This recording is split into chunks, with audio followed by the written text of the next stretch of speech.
Good afternoon everybody and welcome to the stream. I'm Robert from the El Magnifico Games channel, and today we're going to continue with a playthrough of the Talos Principle 2.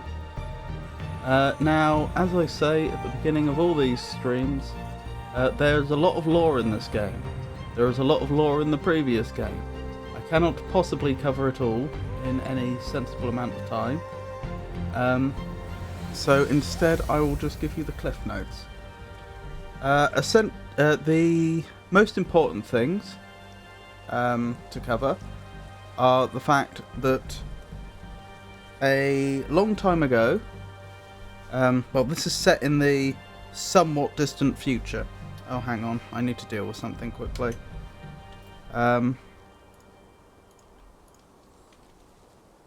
dear, everything's going wrong today. Come on, game. Right, sorry, let me deal with the thing.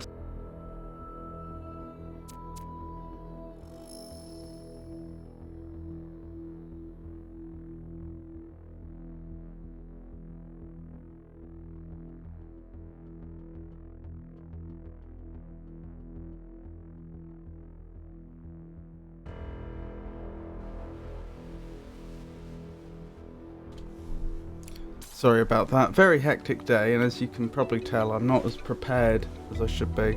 Oh dear. There we go. Hopefully I'm a little louder now. Why am I still so... Oh, I see what's happened. Yeah, I'm fine. Right, where was I? So, a disease was released from some permafrost, wiped humanity out. Their last act before they were wiped out was to build a bunch of android bodies and set up a supercomputer running an evolutionary genetic algorithm to develop more and more advanced AIs, because the problem they had was they could make the hardware for essentially an artificial human being, but they didn't have the software. They couldn't create a human level intelligence. When the supercomputer completed its job, it uploaded one of the artificial intelligences that had passed all the tests to one of the android bodies. They then made other androids by combining elements of the last generation of androids. Whether that included themselves or not, I'm not sure. But that way they were able to create an arbitrary large number of new androids. I suppose there would actually technically be a limit if it's a genetic algorithm, as in you could say exactly how many possible people there could be, but suffice to say it's going to be a very large number. Anyway, they built a new society called New Jerusalem. The founder, Athena, that was the first android that was woken up. She originally set the goal of reaching 1,000 individuals. We are number 1,000. I'm not sure if you can see there. But at some point, that goal was interpreted as a limit, and the idea came about that we should never go beyond 1,000 individuals because we don't want to destroy the planet like our ancestors did. These androids consider human beings, that is Homo sapiens, to be their direct ancestors, and in fact they called themselves humans. On the day of our completion, which was a major event because we were notionally the last person ever to be built, We were contacted by some holograms, which is not technology that we have, and invited to come to an island. We've come here. Some of the holograms here seem to welcome us. Some of them seem to be less than happy that we're here. And what we've found is that after the founder left New Jerusalem, that's the city that they created, they came here, and rather than following the conservative policies of New Jerusalem, she built herself a daughter. Her boyfriend Cornelius also came to visit her, although other people didn't know that's what Cornelius had gone to do. He said that he'd gone on a research mission after he lost contact with Athena when she left the city, and then came back years later. Turns out he had actually come to be with her, and they seriously teched up. We're not entirely sure about the other things that are going on here. We're not sure, for example, what happened to Athena in the end, or why these holograms seem to exist and why they've invited us here in the first place. Cornelius has disappeared. He appears to have, because after we found out that he'd been here, obviously he'd come back to New Jerusalem by then. People wanted to speak to him, obviously, to find out what had been going on. If he had been part of this project that had led to the development of technology far beyond anything they had back at home, of course they wanted to speak to him. But he's disappeared, and it's not entirely clear why. He seems to be trying to reverse engineer some of the stuff that Athena's done to try and get into a particular location, but the exact reason for that is unclear. Oh yeah, and the expedition leader of our team, Byron, was involved in a well, I'm not sure if you'd call it an accident. There was some events that took place, and he's currently missing in action. We assume he's okay, but we don't know. And I think that's about everything. So let's get into it. We've only just arrived at this spot. For those that are familiar with the game, well, actually, for those that aren't familiar with the game, there seem to be 4 main sites: north, east, south, and west. And there's also a central site. So I suppose there's 5 main sites. The central site just seems to be for story progression, whereas the north, east, south, and west sites are where we solve puzzles. This is where the meat of the game is. Each site, apart from the central site, which only has 1 location, each of the cardinal direction sites seem to have 3 locations associated with them, and we've been completing them, I think, in the order east, north, south. I think west is the one we haven't seen at all yet. We're currently in the south, and this is south 2. And we've only just arrived here. We've completed south 1 to the extent that I'm able to complete it right now. There is some like extra optional stuff there which I haven't figured out yet. But I intend to go back and do all that stuff later. So we've only just arrived here. Let's get into it. Hang on. Just checking something quickly.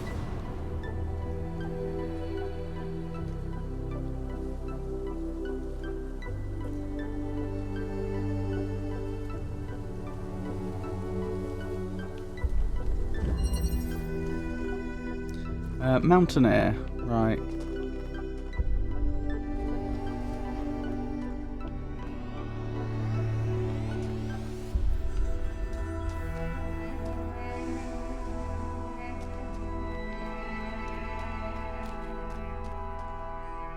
This is curious. Oh, there's a teleporter, I think. No, that's not a teleport. What is that? I think we may have just been introduced to something new. So we solve these puzzles by using the tools we've been given, but in each new location we go to, they introduce us to a new tool. And so I genuinely am not entirely sure what's expected of me here. There isn't like another entrance, is there? I would assume not. That looked like the main entrance. A teleporter was a new one we were introduced to recently. That changed things a lot. It was because I've played the first game, which had a much smaller set of... Oh, don't mind if I do. Which had a much smaller set of tools available. Although they were very well used.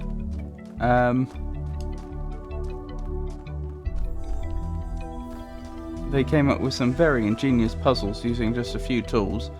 But in the last area we went to, the new tool they introduced us to was the teleporter, which was very odd because I'm not used to being able to get to a location without there being a direct path to it, if that makes sense. We were able to actually like teleport through fences and stuff like that. So suddenly where we couldn't get to, as long as you had line of sight, where you couldn't get to had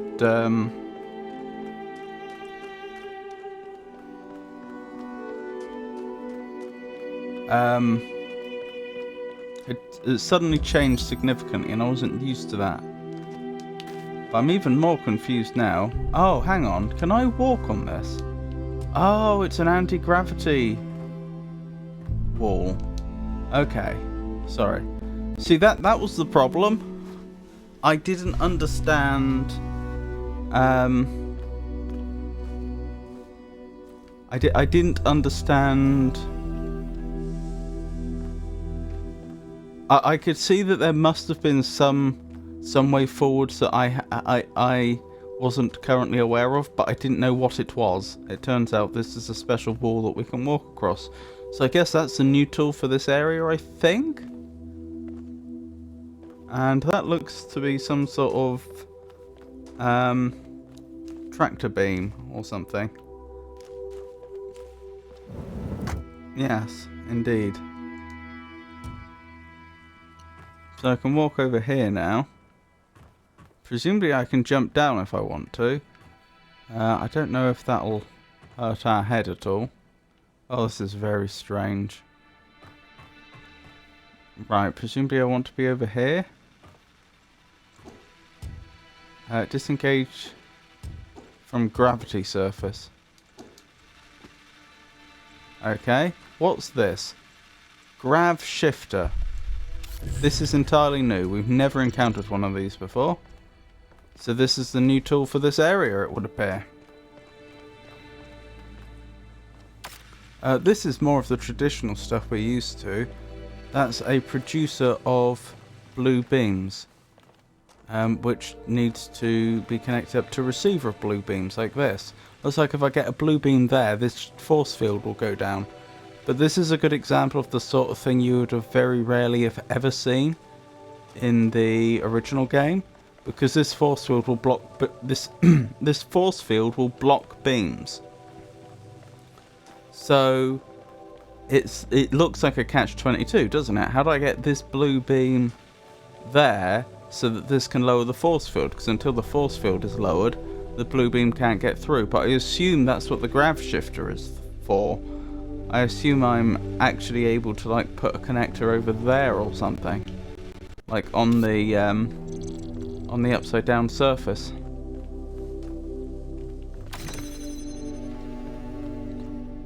I'm anticipating there being a connector here, but I don't see one. Ah, that could be where we end up. How we end up connecting things up. Yeah. Ah, there's the connector I was looking for. Okay.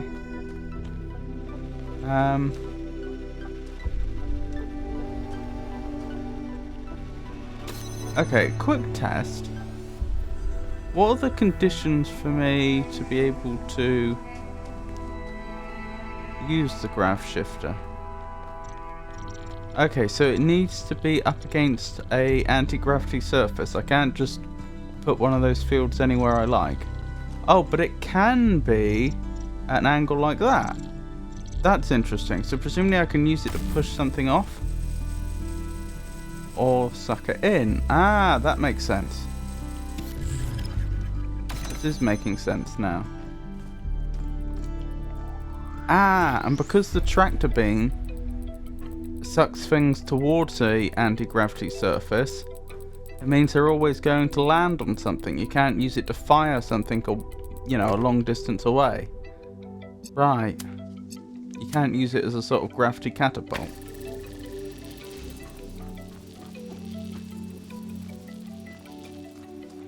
If this looks trippy to you, it looks trippy to me as well. This is entirely new mechanics.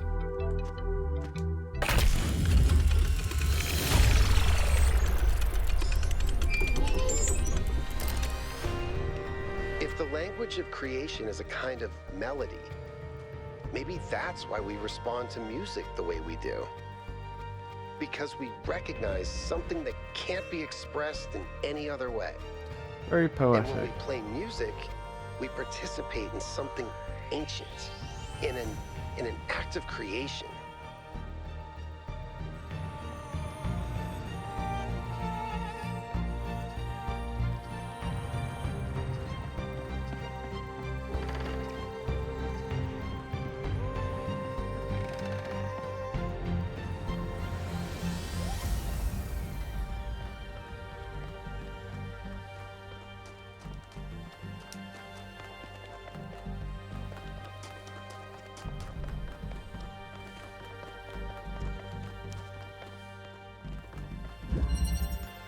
Spider web. Okay.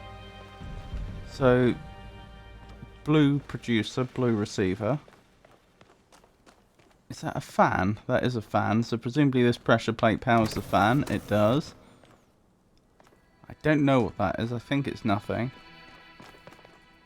A connector over there. Ah, we want to get there then. Alright. So, if I understand correctly, I both need to use the gravity beam to... Sorry, the gravity shifter to weight down the pressure plate, but also to create a tractor beam, which the fan will then push me into. Exactly. I can jump down there, but how do I get back out?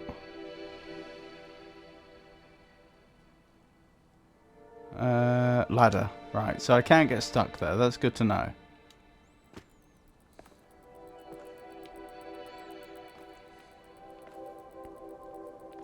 That's not a ladder.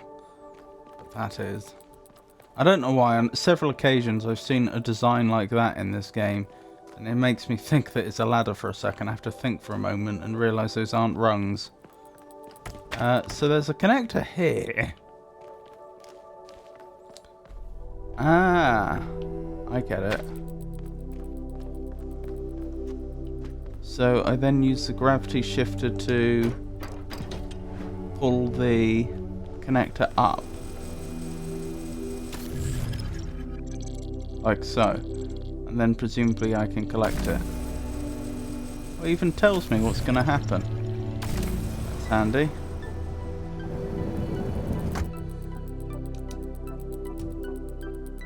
Oh, this is trippy. Sorry, I'm having trouble getting my bearing. Where am I?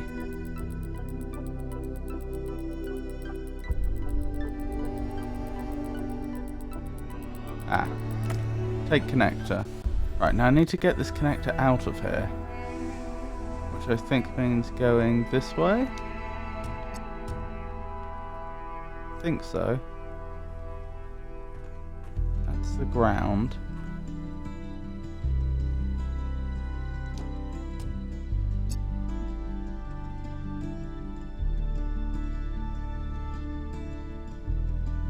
I want to make sure it falls on the right side, is the only problem. Yes, it's out. Good. Can I go out this way? Yes, I can. So I could have just jumped out with it, but I didn't know that until now.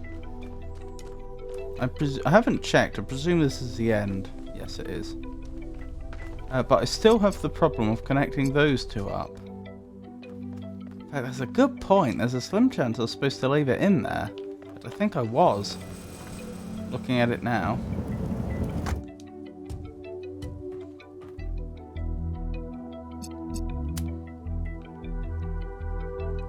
Yeah, I was. Oh well.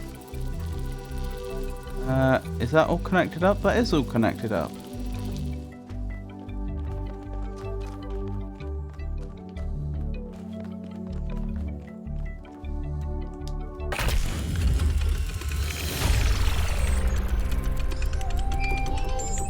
Excellent.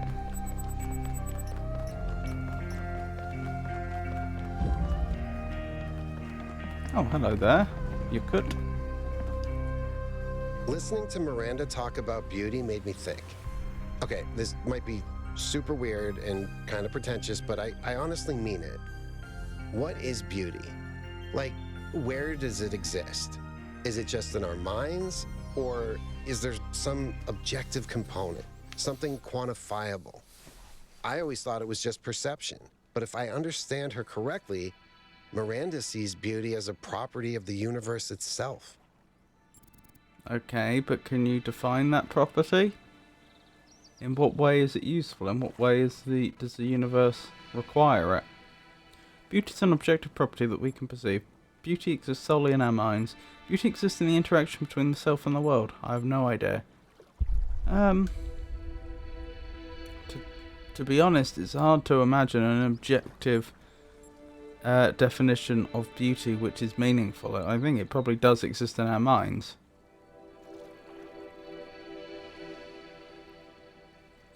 Beauty exists solely in our minds. So, if it's completely subjective, if we're gone, does that mean there's no more beauty? Well, more that the beauty couldn't be appreciated. But I think that's close to the truth.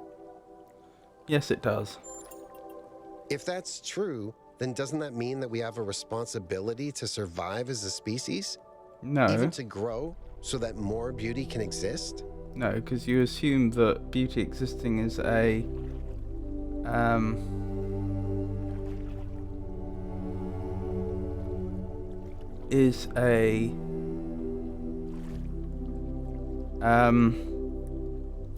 you assume that beauty is such a good thing that the perpetuation of beauty is itself a meaningful and important goal to strive towards. Yes, imagine sentience spreading across the galaxy, and as it does, the cosmos coming alive with beauty. We must survive, yes, but not grow. I don't like that. I think they both miss the point. Like,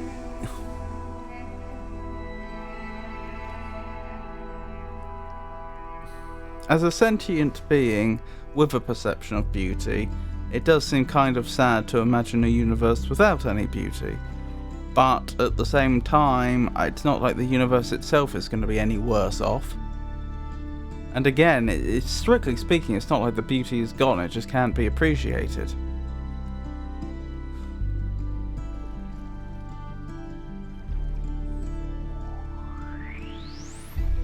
I suppose when I said it exists solely in our minds, that's slightly inaccurate. What it really, the truth is, it's an interaction between ourselves and, an interaction between the world and our minds.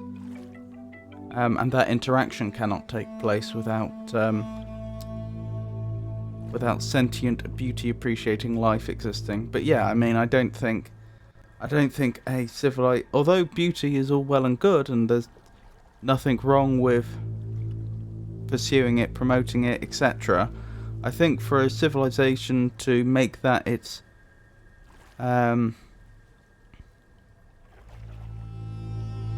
most fundamental goal probably is not a sensible thing to do. I mean, in the same way that you could say that pleasure is clearly preferable to pain. I mean, I think no one... I'm sure there have been people that have argued this, but I'm not sure many people would sensibly argue that pleasure isn't preferable to pain. But at the same time, does that mean that a society which entirely devotes itself to the pursuit of pleasure is therefore necessarily a good one? For some definition of good? I'm not sure it does, and that I feel the same way about the exclusive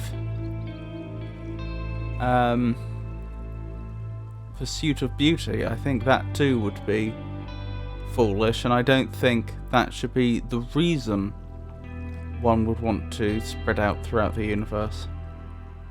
Yes, imagine sentient spreading across the galaxy, and as it does, the cosmos coming alive with beauty.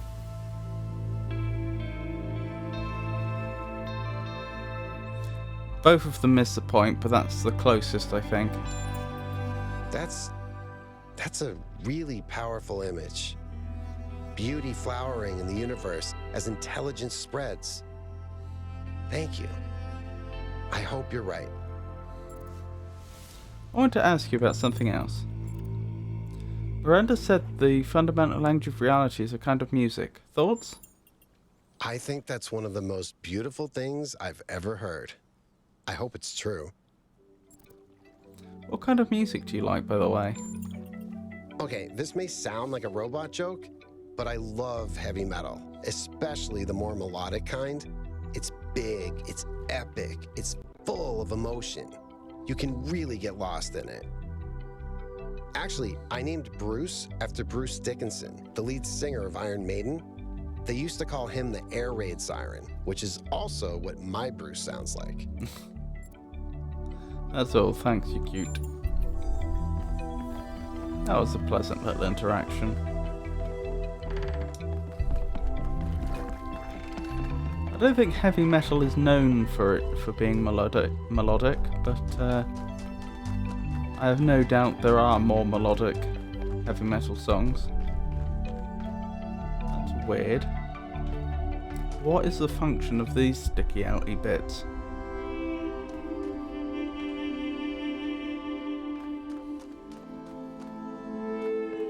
Come to think of it, why do they have bars up there either? It's hard to imagine they're structural. I mean, I suppose those bars might help stop the two walls from shearing, as it were, like separating either at the top or the bottom, and then that process continuing. Since it would apply if they started to do that, the bars would come under tension. But that doesn't explain these sticky outy bits. I have no clue what these are for, and they're so specifically shaped as well, aren't they? Like little right-angled triangles, but with holes in certain parts. This looks very designed, and the little holes there. I just have no idea what their function is. Upward migration. Oh, it's a face. Looks almost like an owl face, actually, now I think about it. But with like a little circle on top. Perhaps a symbol of Athena?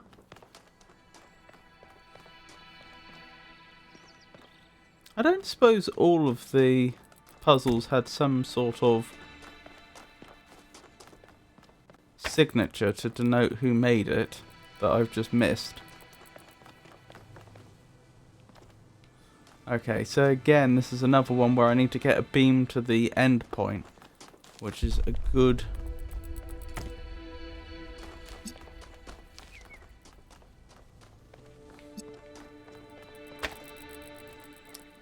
good evidence that I'm supposed to be using gravity shifting. There we go. There's the surface, there's the producer. Where's the grav shifter though? There you are.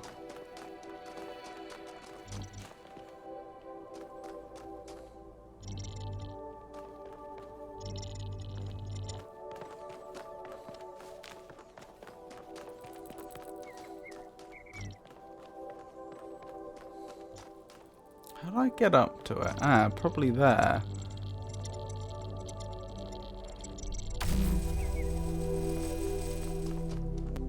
I'm not 100% sure I get it yet. But we'll see. Oh, this is weird, looking down at the sky.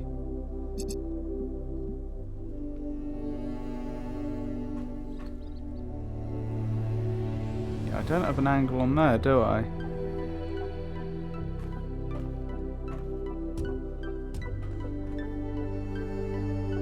Still don't.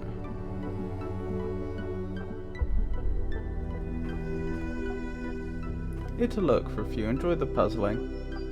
Lovely to see you, Pikachu. Thank you for stopping by. Let me drop down from here, if I can. That's not going to work then. Alright. I mean, they gave me 2 connectors, so I already realised that I was going to need to do this in 2 steps. The only thing I wasn't sure about was...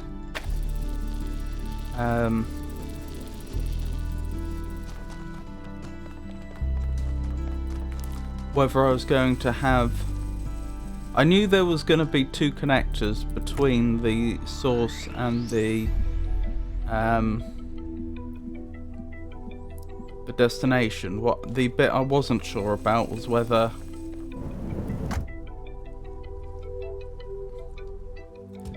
and I also was pretty confident that I was going to end up with a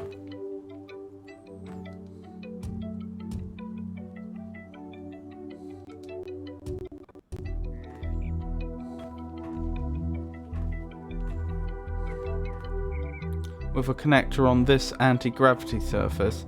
The only bit I wasn't sure about was whether it was going to end up being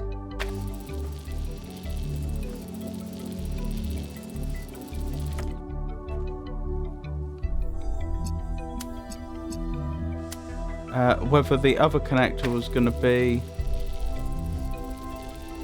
just after the source before the anti-gravity surface, or just before the destination after the anti-gravity surface. Although it looks like both, which doesn't make much sense.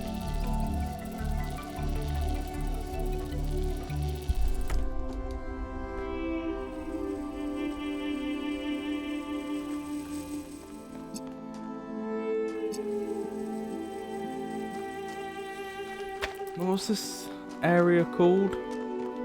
What was the clue? Oh, I think I see how it's done. Oh, was that a fox?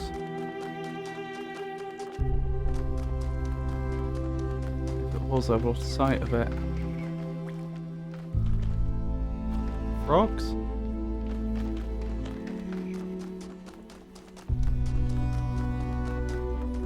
What a shame. I wanted to have a look at the fox. Upward migration. Right. I think I need to get...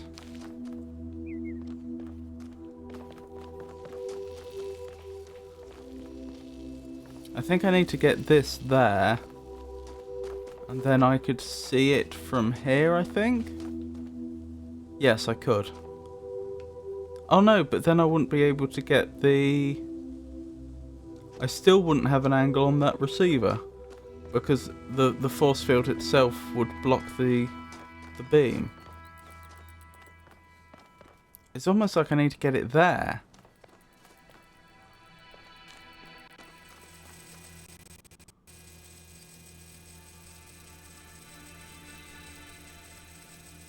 Alright, I think I understand. I think I know what's being asked of me.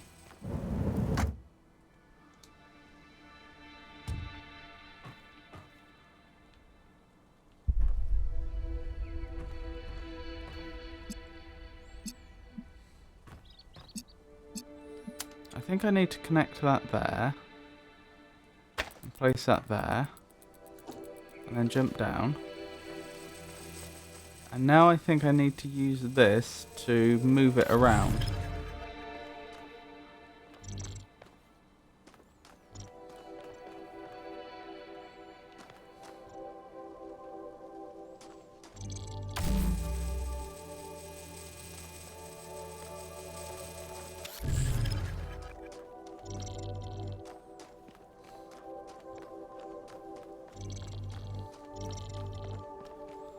Oh, okay, I needed it over here then. Alrighty.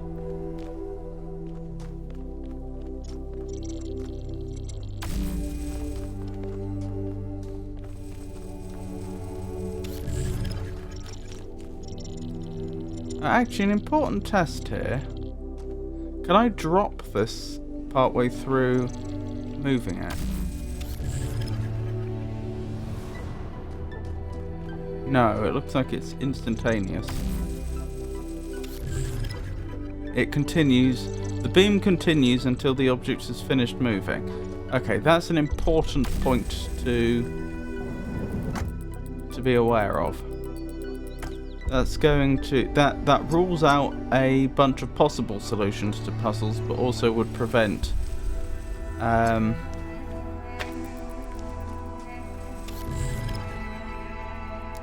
the players from getting themselves stuck so easily.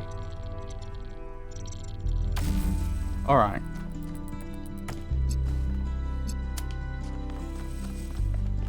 So this goes here.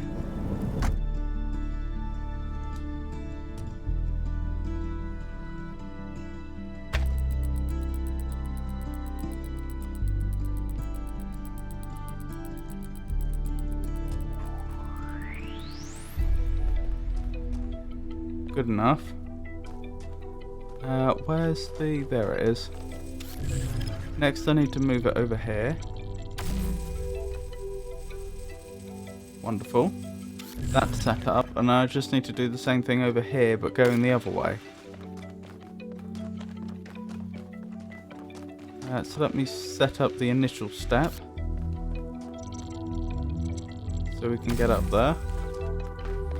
Now I grab the connector. You need to be connected here, but also to here. I go up here. Place this down. Wonderful. Now we move it over. And it's all solved. Took me a moment to figure that one out, but we got it. Quite a lot of busy work there. As in, from the point at which I had actually solved it in my head to the point that we had it done, took quite a while. With all the setting things up in the right position and then moving them. Setting things up in the right initial position, I suppose I should say. There's a question mark over here.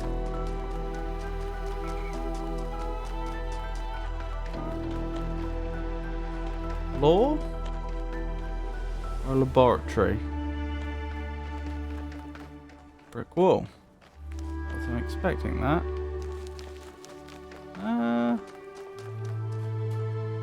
Huh. Through here, maybe? Looks like it. There's a connector there that's already partially connected. So that there's going to be some secret associated with that, I'm sure.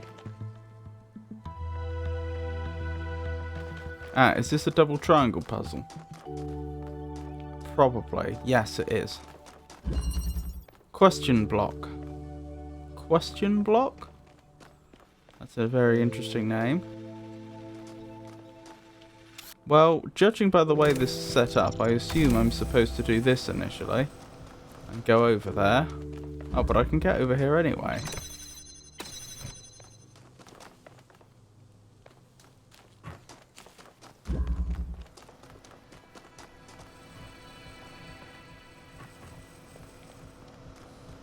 I could send an object over there.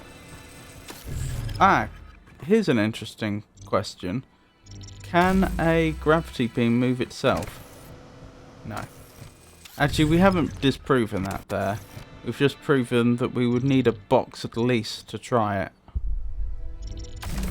Under these conditions.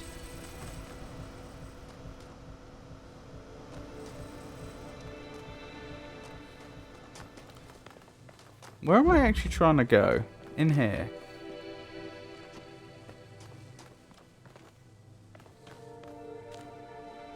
Right, so I need to use the gravity beam to get me in there. Which means I need the gravity beam on this side. Why would that be useful? Why would there be a pressure plate here? I only see one object in this puzzle, and that's the gravity beam.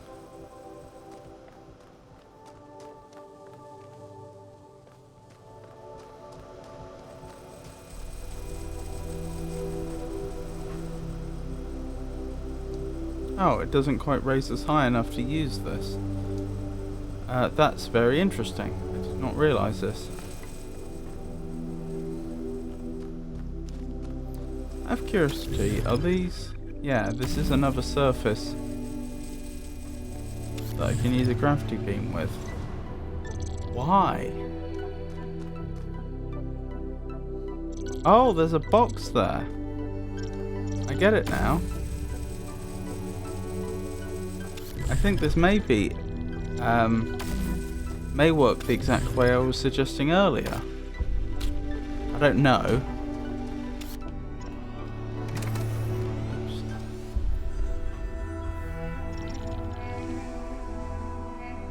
But I think it is possible we use the gravity beam to send itself... The gravity shifter to...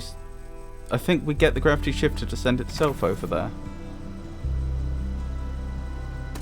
Nope. That doesn't appear to be the solution. It's possible you're not allowed to do that.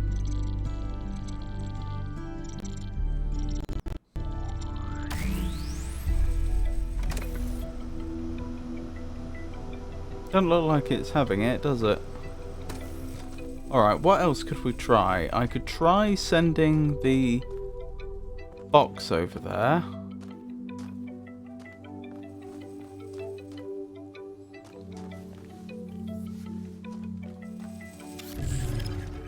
Not sure this will work though. I don't think the box will get high enough. That won't. I could send myself over there. But why? Because I could just walk over there if I wanted to.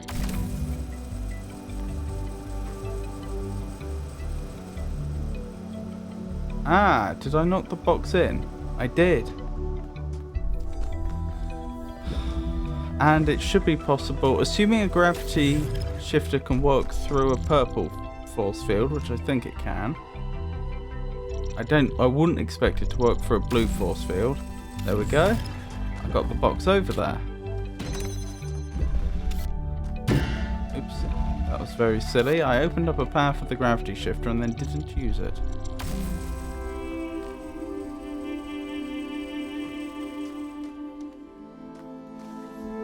Right.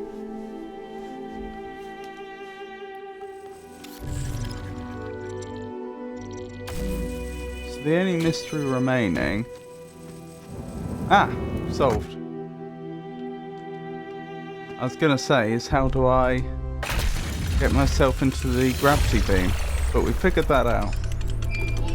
Excellent, that was a good one. I think I like that one a lot. I've known Byron since day one. I was the first to be born with upgrades from the original Soma design, and he was the first to volunteer to upgrade his existing body. Yeah, he was a big supporter of upgrades. Deliberate evolution, he called it. Athena and Cornelius were very kind to me. And so was Byron, but he also made fun of me. And oddly enough, that made me feel more like an equal than the others said.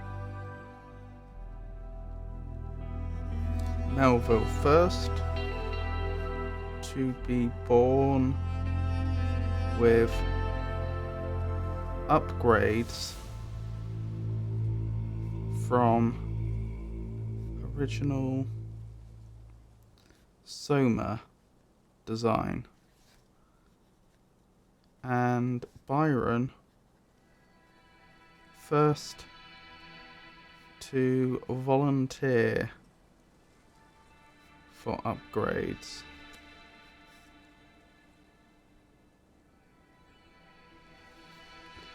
Called it... What did he call it? Was it forced evolution?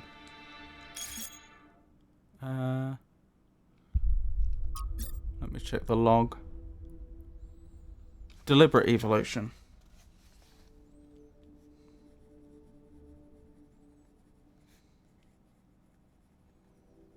So there we go. I do like the fact we have this log in this game. What was I saying? I really enjoyed that puzzle. I think I enjoyed that puzzle more than the previous one. Because the previous one, I saw the... It took me a while to like properly adapt to thinking with gravity shifters. But once I had, it didn't take me long to solve it. But it took me a while to actually... Even after I'd solved it, it took me a while to actually put the solution in place.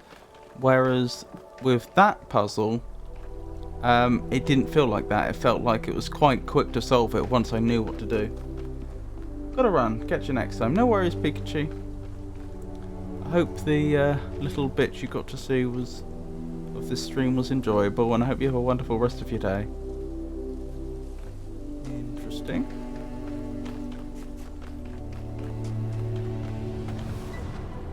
Has that been added to our research page?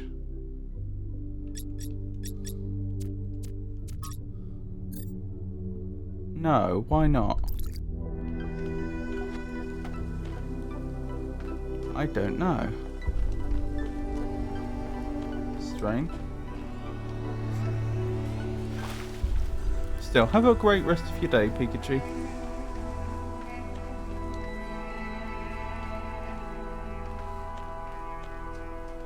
Alright, let us backtrack and see if we can't find our way to the next normal puzzle.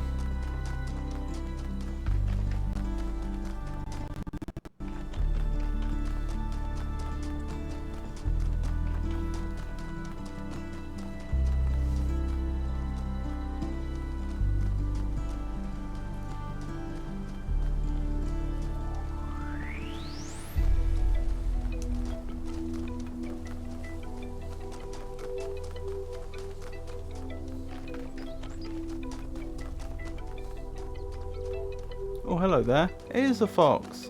I assume it was a fox earlier, since we've confirmed foxes in the area. Who's a good boy or girl? You are.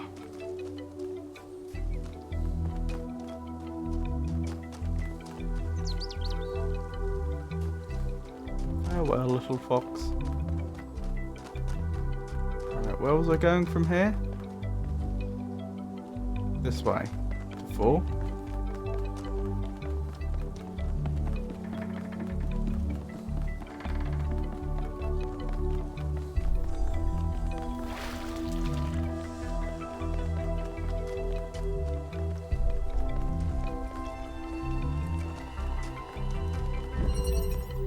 Lateral thinking. Lateral means sideways, of course. What is that? Is that a producer? I think it might be. It's almost like a maze, isn't it? I suppose I'm supposed to go up there and solve it. There's a force field there. It's not entirely clear what would bring it down, though. A jammer would. Do we have access to a jammer? I have a connector here. Wow. I mean, the first step seems obvious. What I have to do with that connector subsequently, if anything, is less obvious. Ah, so I can just walk on here as is. I don't need to use a gravity shifter to get here. Okay, this is giving us more information. So I can lower this with a blue... Oh, blimey. I was going to say, with a blue beam. I wonder if that's the way to the end. Weirdly, these... Oh, of course I can walk on this, because normal gravity would let me do that. That's interesting.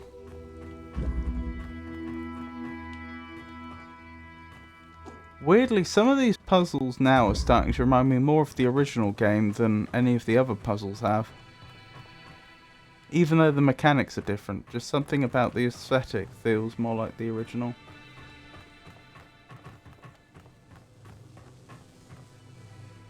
Can I walk on a force field? I can. That's a slightly dangerous thing to try, but... but it worked.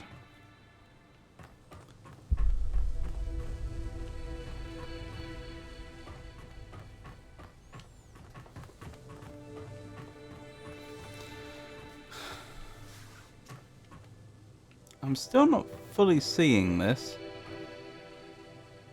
Fully seeing a solution. I can see how I could get in here, but what's the point if I don't have another connector?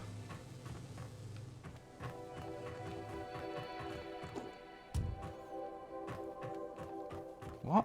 Oh, I'm not down. There we go.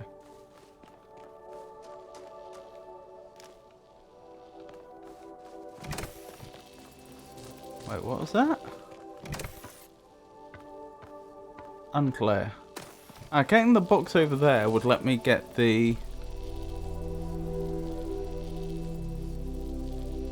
yes, of course I can get the box out quite easily using gravity. That makes sense. And then I can use it to hold that down, which will allow me to get the connector through. But I'd still be in the position of only having one connector. Oh well, one step at a time. If I can't see the complete solution from the beginning, then all we can do is try it one step at a time. There we go. That might be too far to fall. Nope, we're alright.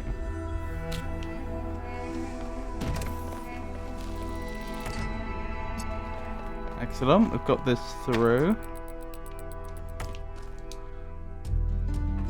And I can bring the box back up here if I had a reason to. I don't even need a reason to, but I could do it. Yeah, as I thought. Could it be that I'm supposed to rest the connector on this?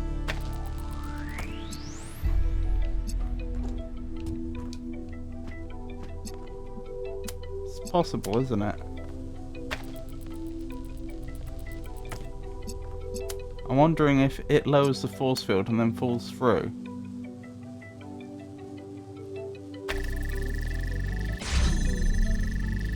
Now that's an interesting interaction. I bet the developers had to think of that one and make sure appropriate code was in place. I'm not sure the physics engine would necessarily have dealt with that properly without explicit code.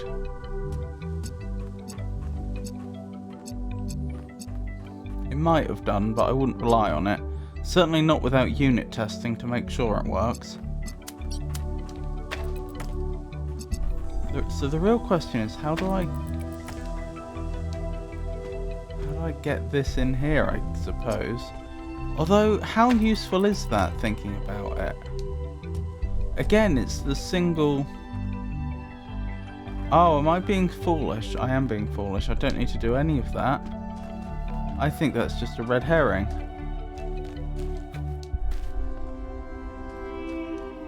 Or maybe it's not. No, it's not a red herring because of the fence there, which doubles as a ceiling. I was thinking I'd just connect that up to there from down here. I know this isn't going to work, I'm just demonstrating. Obviously that doesn't work. See, here's what I'm thinking. I only have one connector. So even if I were able to get this connector into there, which is far from a given, how could I possibly get a blue signal there? It'd be different if there was a blue receiver here to bring that force field down from the other side, but there isn't.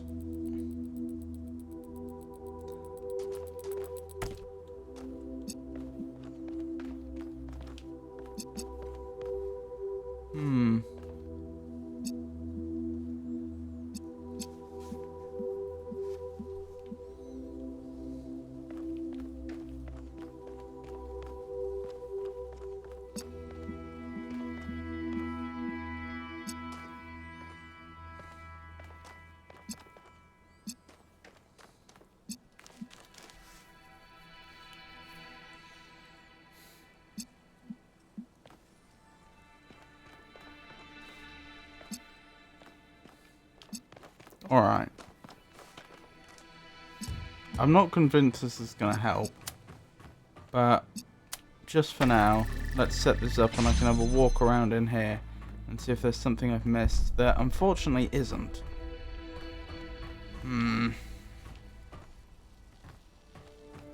You can presumably see my dilemma.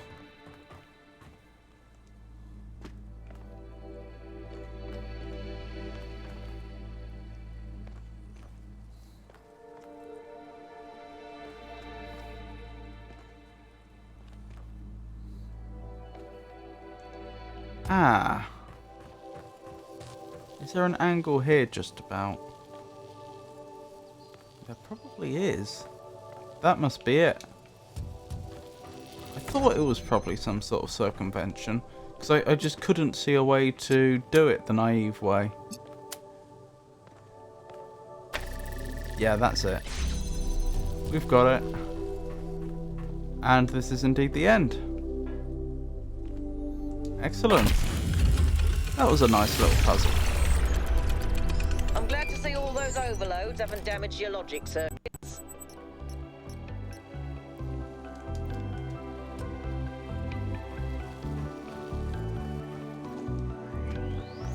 Thank you for your concern, Melville.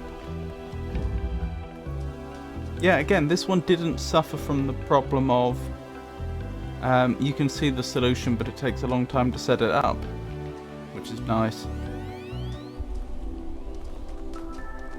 There's your cut again. I haven't seen anyone else walking around. Obviously, we wouldn't see Byron doing so. Oh, I guess Alcatraz is probably by the VTOL, and Melville is in the lab, did she say? Find my sprite and follow until it leads you back to me. I don't know where your sprite is, but we've already completed one of those puzzles before, so we know what's involved.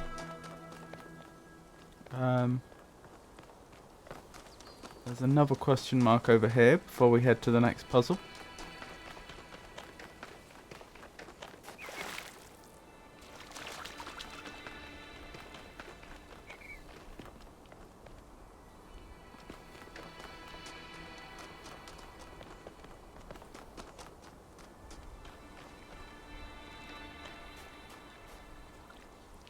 Ah. Wait, no, that's number 6. Ah, it's a lore dump.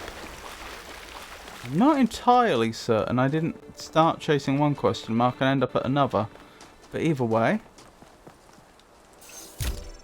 Oh, I pray there's not a load of ASCII to be transliterated. How it was before. JJ Nakalembe. From JJ Nakalembe's Aquaba to Antarctica, moments of transition and revelation. My great-grandmother lived to be 108 years old, retaining her sharpness of mind to her last day. A couple of months before she died, I interviewed her for my podcast. At the end, I asked her the same question I asked every guest. What is something you wish everyone understood? She thought back for a while, then she said how it was before. She tried to explain how much she spent every single day on utterly mind-numbing activities like hauling water from the well, and how radically everything changed when that area was finally connected to the electrical grid. Before, there was no time to live, she said. No time to be free, only work, work, work. I countered by saying that there didn't seem to be much time to live now either, but she laughed derisively. I'd no idea what work really meant, she said. Young people were weak and feckless, and that's why we let corporations exploit us. Slightly unnerved by her harshness, I asked if she missed anything about that time.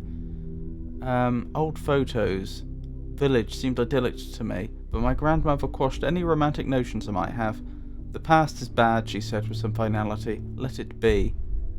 So many thousands of generations of suffering, even a single life full of tragedy seems outrageous and unacceptable to me.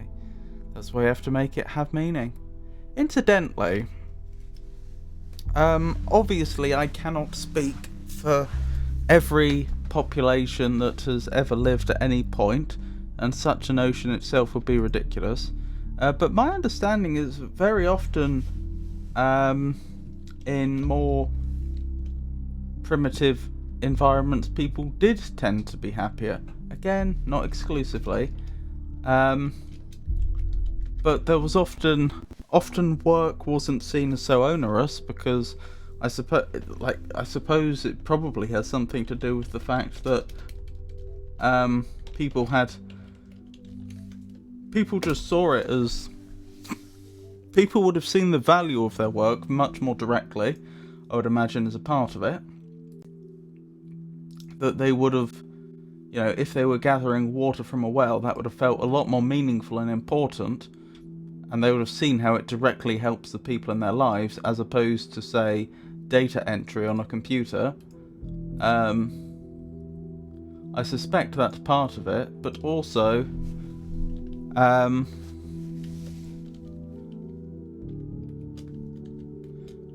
again, this isn't something I've invented. This is something that I've heard from interviews with older generations, including interviews that are quite historic, going back a long way.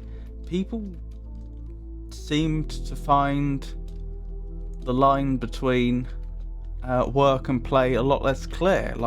They tried to enjoy life to the greatest extent that they could, and so a hard day's work doing important tasks for the community with the people that you loved wasn't seen as so onerous, is the impression that I've come to. Again, that doesn't apply across the board.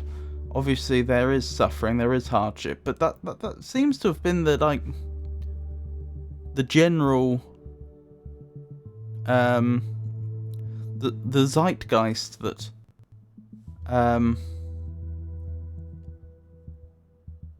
that seems to have been present. I'm thinking particularly in this case, to be clear, about British rural life among the lower classes, but not bottom rung.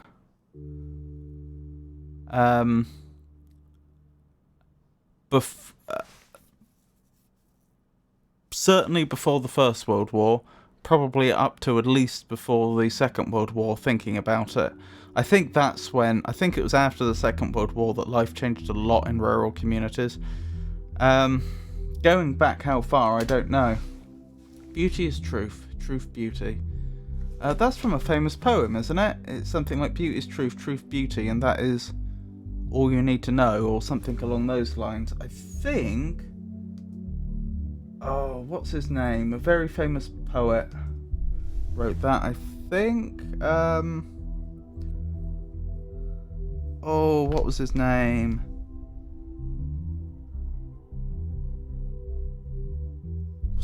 Was that part of Keats' work?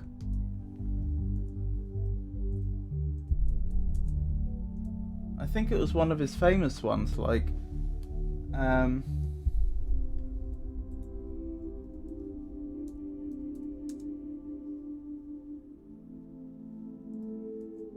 Ode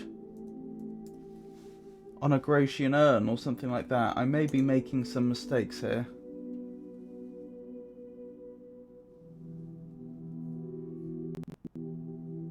Oh no, looks like that's right.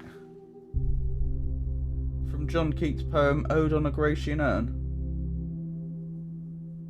What was the full quote? I don't mean the entire poem, but they've removed some important context there.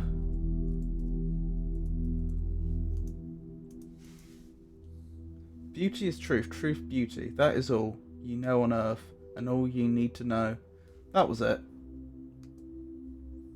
Oh, I'm glad I got that one. I knew I recognised it from somewhere.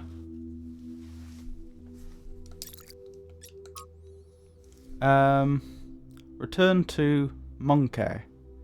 Eustathius. Eustathius.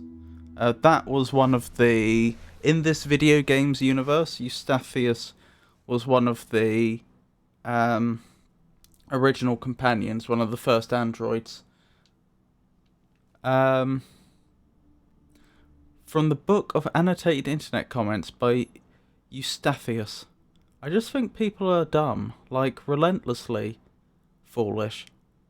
Absolutely foolish. Human history is a clown show from beginning to end. The average person? Just a slobbering buffoon, bumbling through life like a drunk gorilla in a china shop, breaking stuff left and right, throwing stuff at the walls, and never understanding a single thing that happens. I mean, just look at this. Just look at this software putting asterisks where swear words would be. People are afraid of swear words like they have magic powers. Or they're afraid of words like they have magic powers. But the real world? That is ruining their lives? That's fine, because they're too foolish to do something about it. Return to Monkey? Brother, we never left. A curious inversion, the return to the mythical state of Monkey is usually portrayed as a material return to easier stages of development, but here the author instead portrays it as a mental state that has never been surmounted. Miranda, I would like to meet Uncle Eustathius one day. He sounds like someone who is always curious about everything. Oh, okay. So there is a problem in this game's mythology in that, well, it's not a problem, but it's something to be aware of, in that the androids obviously drew their names from real people, mostly. There are some exceptions, like Purple I don't think is named after a person. But it does mean that occasionally you will come across a document like this, which appears to have been written by one of the androids, but then you actually find out it was probably written by the person that...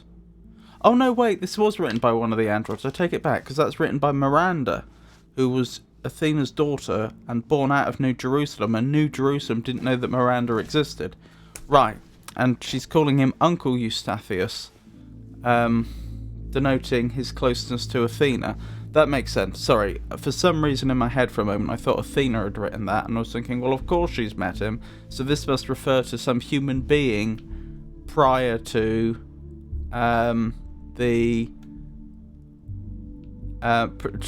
prior to the extinction event, which Eustathius the android presumably named himself after, but that is incorrect.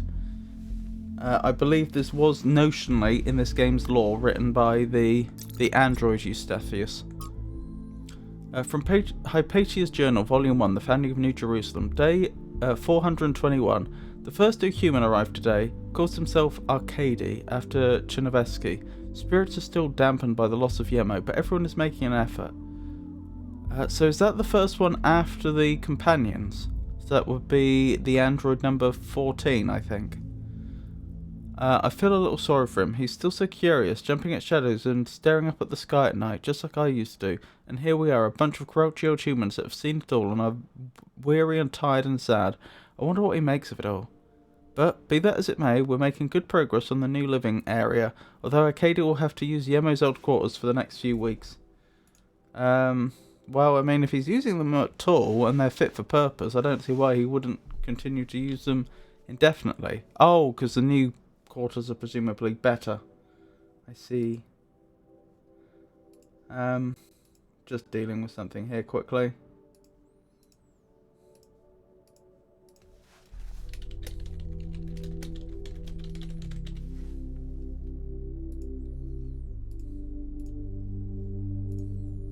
Right, that's been dealt with. Where were we?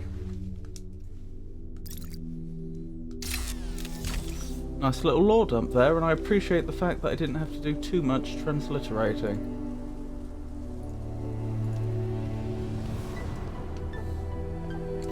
I mean, I complain about the transliterating a lot, so perhaps I should just take a moment to talk about it. I mean, it was cute in the first game when I first discovered that when I first realised rather, that the numbers that were in some of the text files were actually ASCII character codes and that I could decode it. But the thing is, I have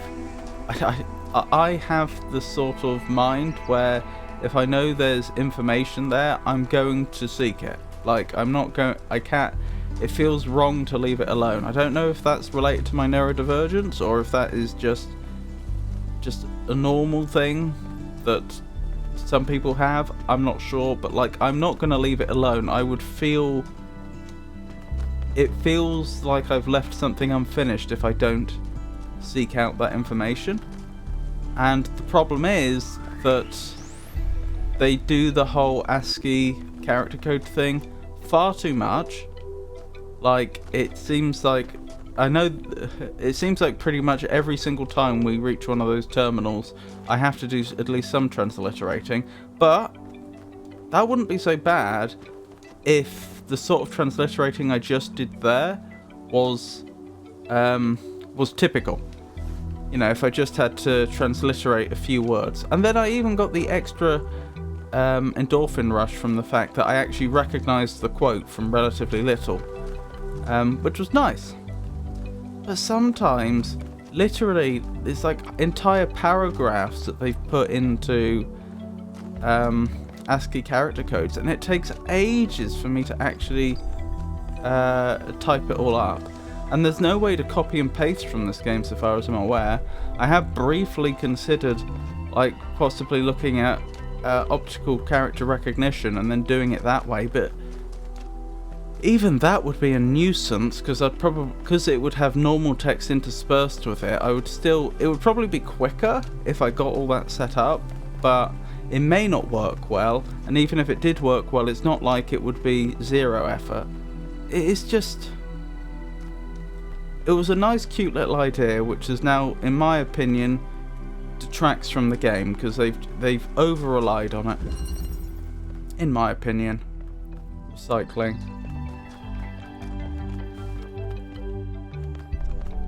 Like I say, I've complained about it a lot, so it's probably perfectly reasonable that I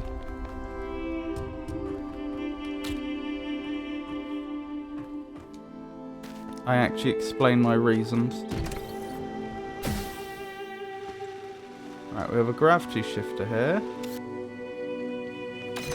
Can I take the... No, I can't take the fan part off that fan. There are two types of fans in the game. There are fans where you can take the fan blades off and use them as a weight. And there are fans where you can't do that.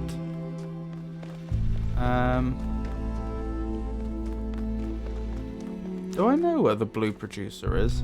I'm not sure I do. Interesting little alcove here. This looks really cozy. I don't know if this sounds weird, but I could really imagine like having a rest here. It's partially shaded, so it should be cool in the heat. Just having a little lie down in this little cozy corner. Although these plants might be a bit pronky. Right, where were we?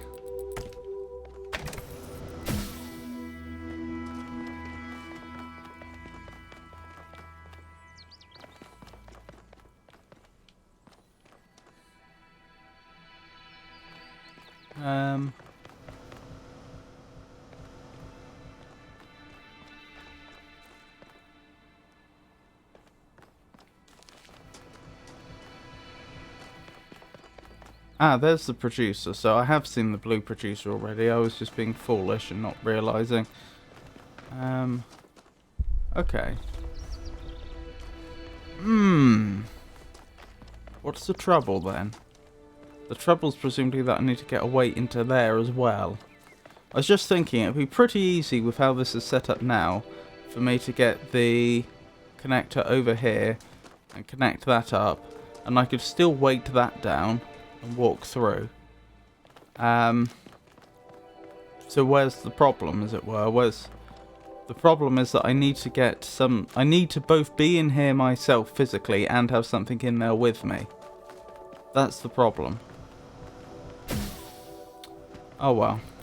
One thing at a time, I suppose. I mean, I feel like the gravity shifter is going to be the key. I just haven't figured out how yet.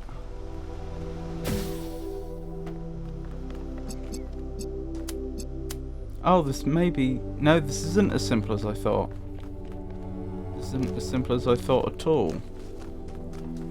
Presumably I have to walk it up here?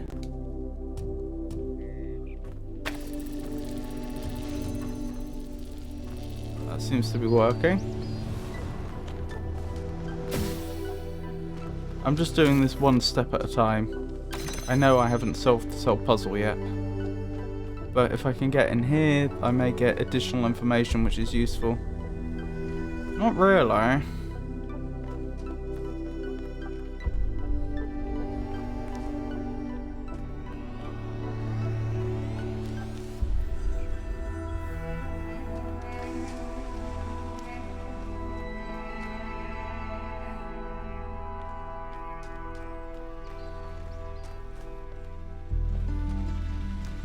Get the gravity shifter over here if needed.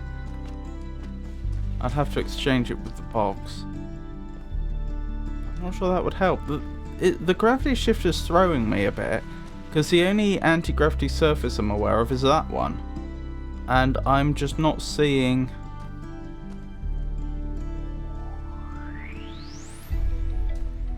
Oh! I think I get it. That is clever. Right. I need to pick this up keeping the connections, which obviously you can do.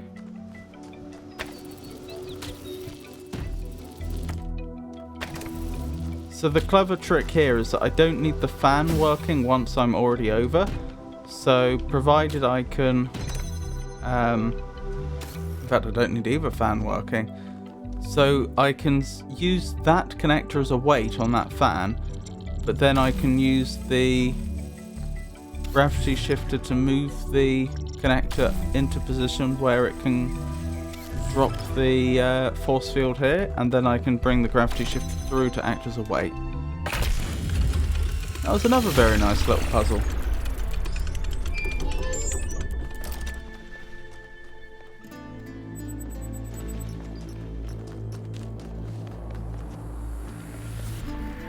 Oh, hello there.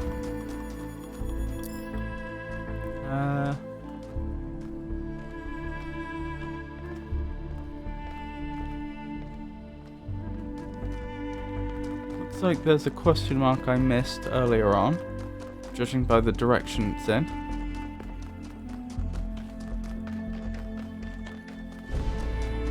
Because I don't think we're going back this way for any of the other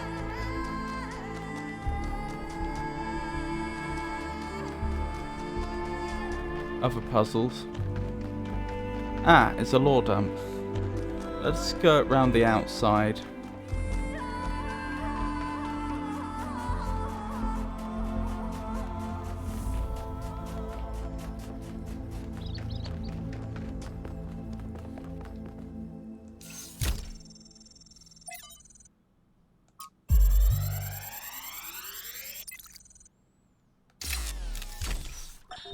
On my last return to New Jerusalem, I perused the latest artistic offerings and found myself deeply disappointed. There is nothing more despicable to me than an artist who pursues the appearance of morality. Moral art is trash, garbage, not even good enough to be used as wallpaper. If art is a religion, then morality is for those who want to be seen in church. True art is for those who believe. Art must be ecstatic, a work of revelation, created in pursuit of the truth, no matter where it leads. An artist must be an agent of chaos in times of order, and an agent of order in times of chaos. Right, but if it's acting as an agent of order in times of chaos, then surely preaching morality is a very useful thing that it can do to promote order. In which case, your disgust only makes sense if you believe you're currently living in an age of order, and therefore what the world needs at that point is chaos.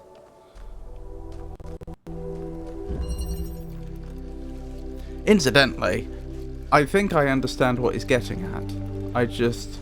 I'm not sure I agree. I don't think I would dismiss art that tries to be moralizing. I mean, look at all the art that the church produced in the medieval period, for example. A huge amount of that was about teaching moral values, directly and indirectly. You know, like if they're, for example, depicting a saint's life, they're doing so to surely make an example of this is the way that people should live. Surely that's moralizing, even if it's notionally biographical as well.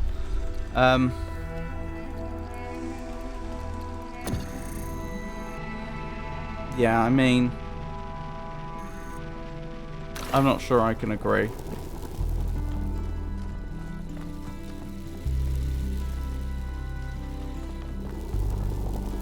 If anything, I think there's too much of the opposite problem that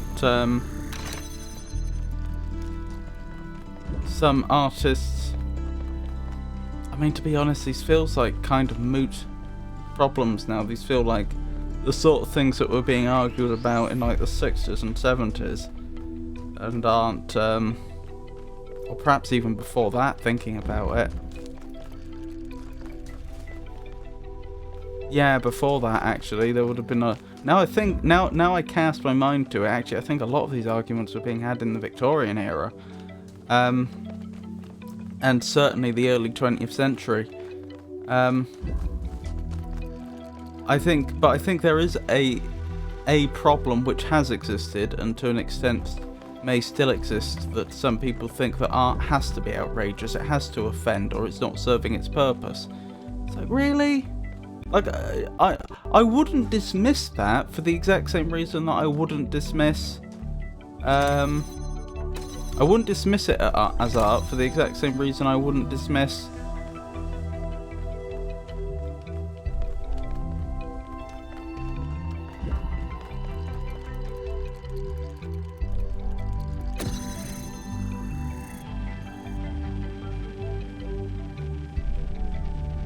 I wouldn't dismiss art that does try to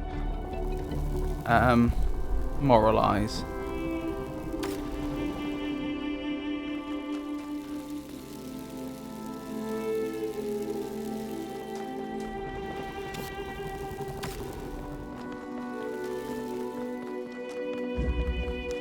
They're both art, surely. Sorry, I did trail off a bit there as I was thinking about the puzzles I was trying to solve.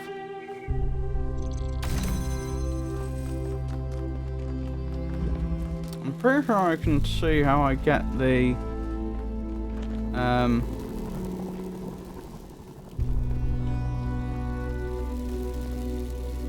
driller through here. What I'm worried about is I'm going to get trapped on the other side, which isn't much good.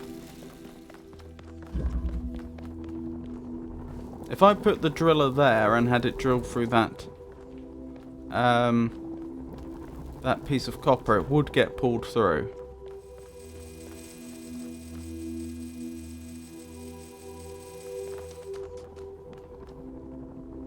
It's an interesting problem, though.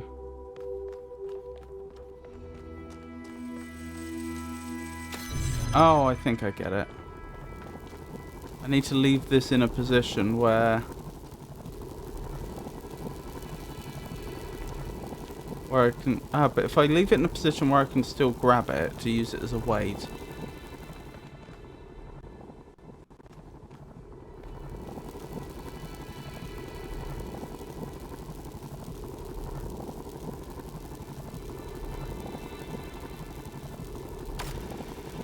Like so. How do I get it through after that? With difficulty.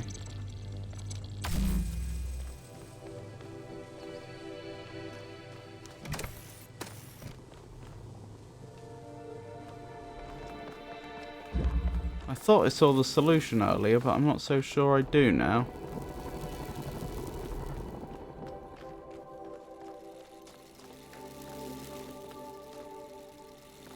The fundamental problem I'm struggling with is how do I get the character through to the other side if both tools are on the other side?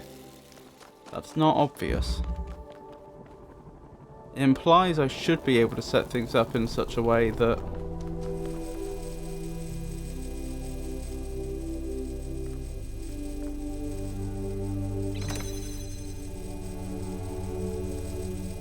I can pull the last tool through while I'm on this side. I mean, it's obvious that I could move this over there. But then I've got no way through here. And I don't think I could angle things differently so that I could pull this tool through while it's on the pressure plate. Fundamentally, that must be true though, surely. If this character, if the player character is supposed to be able to end up on this side of this force field with all the tools pulled through, then it must be possible to pull one of the tools off of the pressure plate. The only conclusion is either there's another tool available that I haven't identified,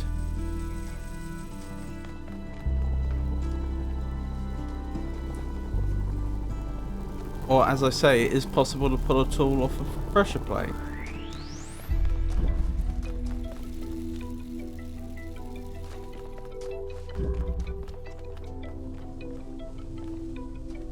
I like the way they're using a pressure plate here to make it so that this section will only activate when the player's on this side, so that I could safely be over here and there would be no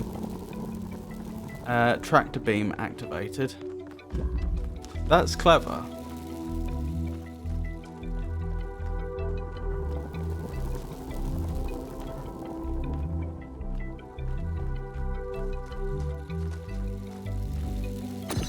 But we still have this problem.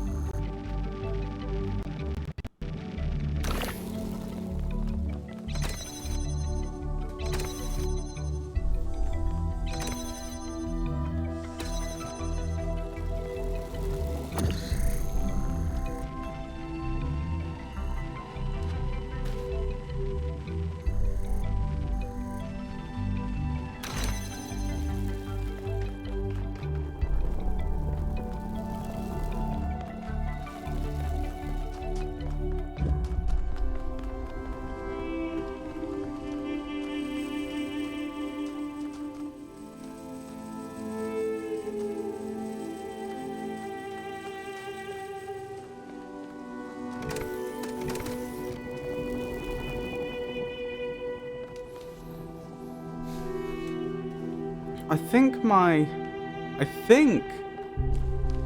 arguments before were correct, which means that there must be something going on here that I haven't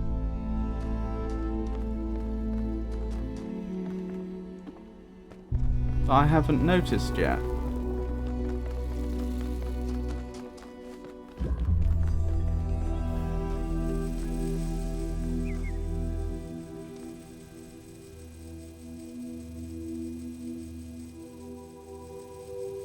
Out of curiosity, let's actually do this test. Can you pull yourself through? Oh, can I pull myself through a tractor beam? Maybe. I hadn't thought of that.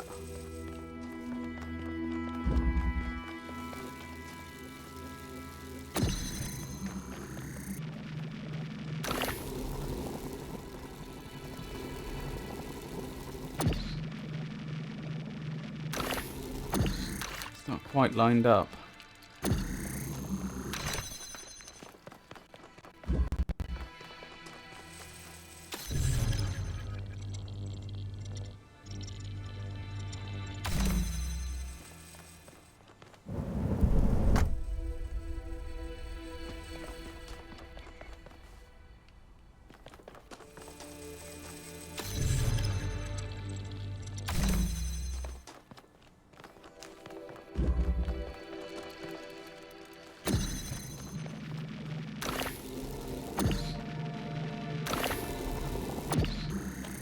Looks like it needs to be raised slightly as well.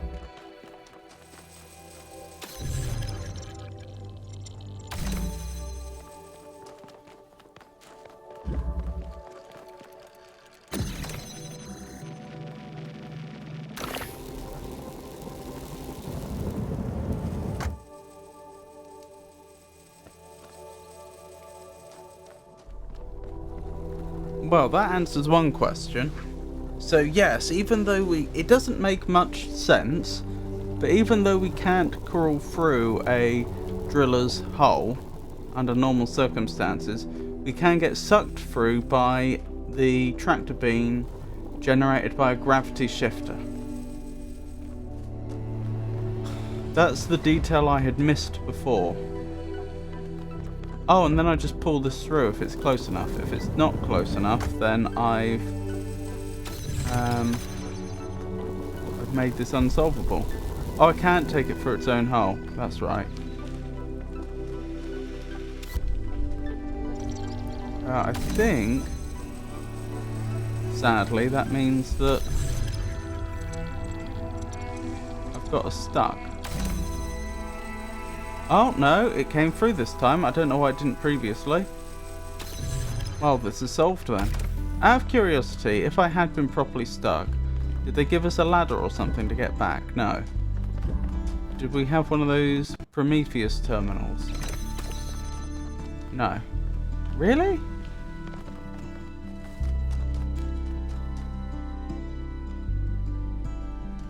I think I could have got us actually properly stuck. Because if I had, say, put the driller, say, over here next to the pressure plate, so the force field was still up, but there was no way I could have pulled it through, I think we would have just been stuck.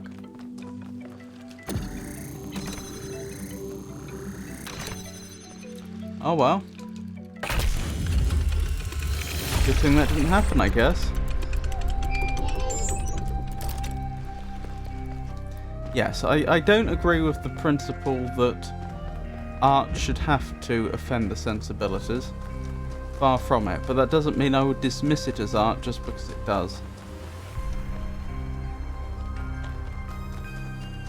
Just like I wouldn't dismiss something as art because it attempts to moralise.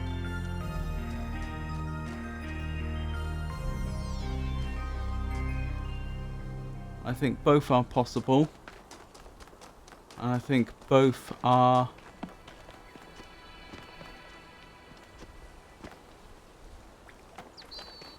well explored. Oh, hello, Fox.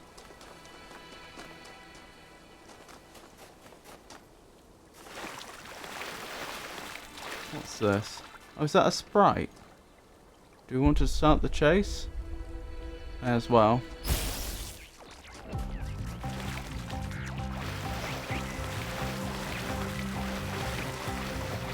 I'm a little worried it's going to drag us into deep water. Oh, maybe not.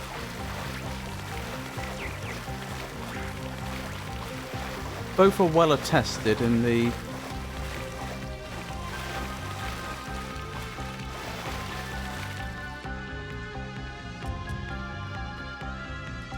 body of artwork that human beings have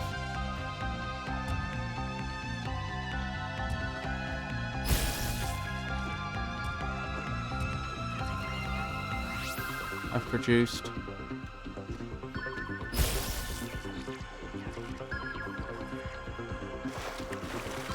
Interesting. I don't know where it's taken us to. I don't recognise that building at all.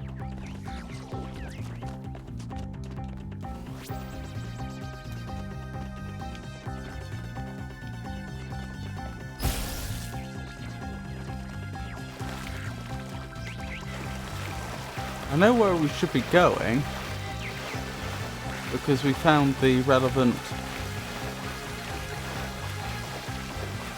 monument before. Nice music, isn't it?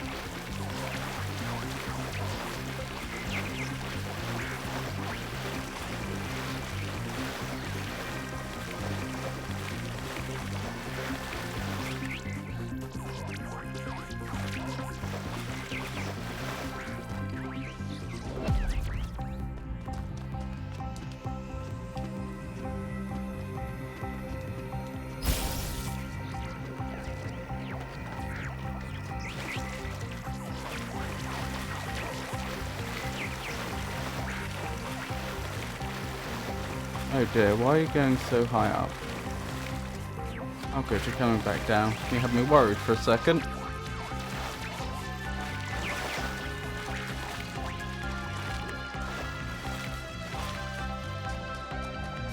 You had me worried for a second again when you went into that building. Oh, I just saw a hologram.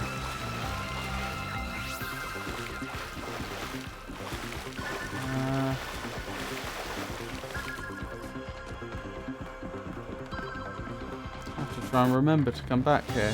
Which puzzle's that? Number 3. So it's visible from 3. It's south of 3. That hologram. Look like Miranda sitting on the... Is this a river? I'm not actually sure what this is. It doesn't seem to be flowing. It seems a bit slow moving, shallow, and...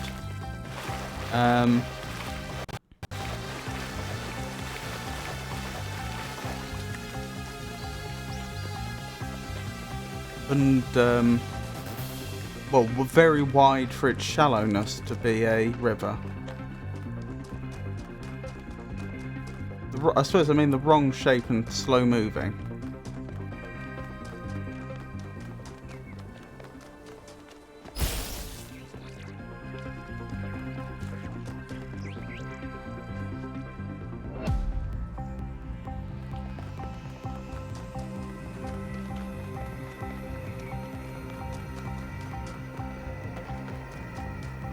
Oh, that sprite certainly has been leading us on a merry goose chase, hasn't it?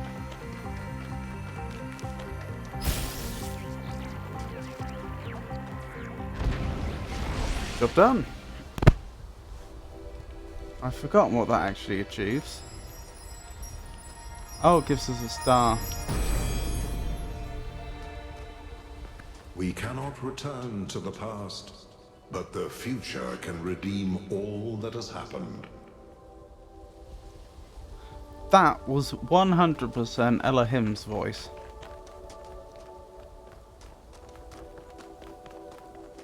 Perhaps I'll have to pay more attention next time Prometheus speaks. Normally, I thought they had a distinct voice to Elohim, but it may just be that I hadn't noticed before.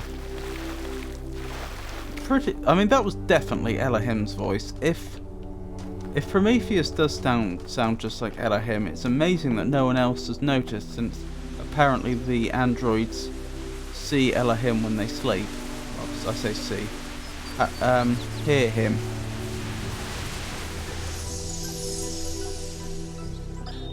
Come on, out with it. What's the problem?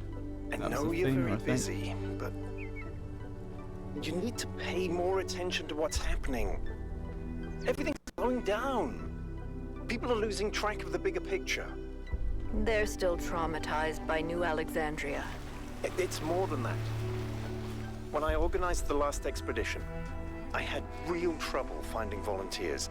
There's no enthusiasm for the outside world anymore. They want to look away from history, pretend there's no past and no future. I'm really worried, Athena. Okay, I promise I'll look into it as soon as I'm done with this. Surely Byron can't have been here. That means that not all these recordings are contemporaneous with her being here. Also, another lore dump, south, from Miranda to Athena and Cornelius. Larger organisms from the northwestern plains are already moving into the rivers.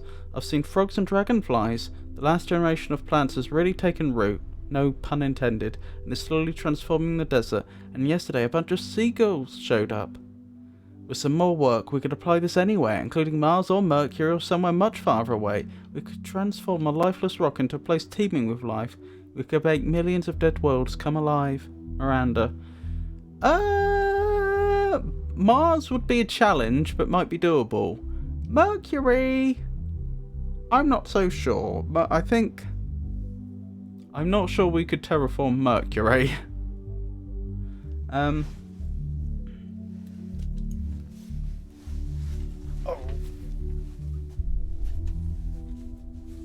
Where's that encyclopedia? It's here. We were looking at Mercury in the encyclopedia just the other day, weren't we? Which is a point. I haven't read Tato's facts in a long time.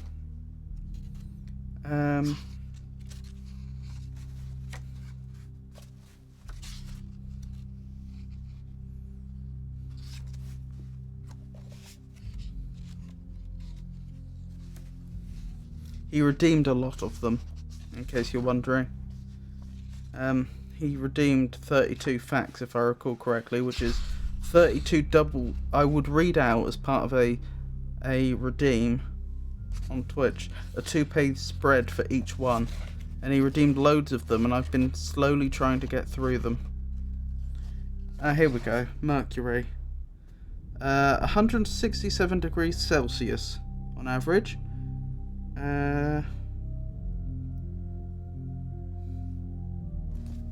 Does it not have more information about Mercury?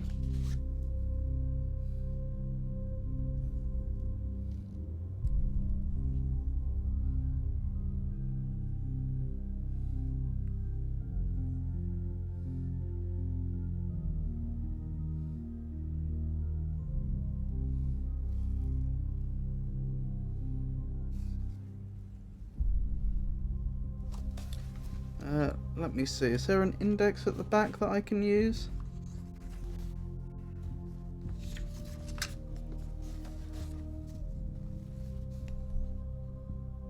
Sorry, I'm just looking. I know one of Venus or Mercury has sulfuric acid rain.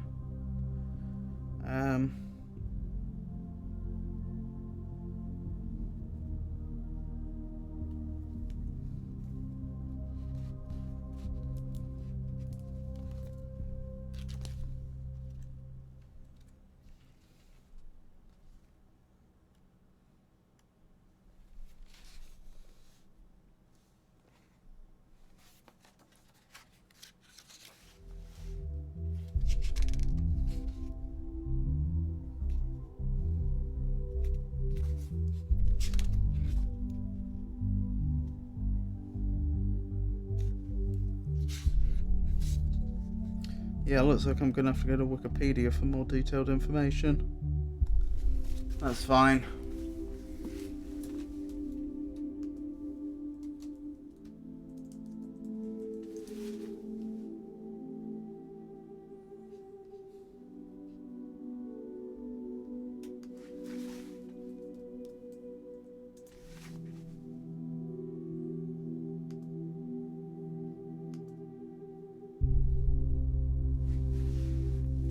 It's a rocky planet with a faint atmosphere.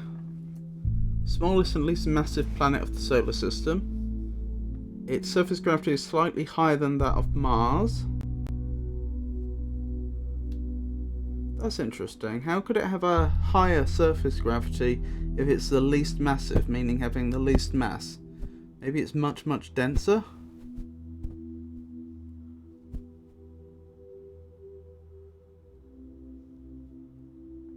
Covered in craters from meteorites.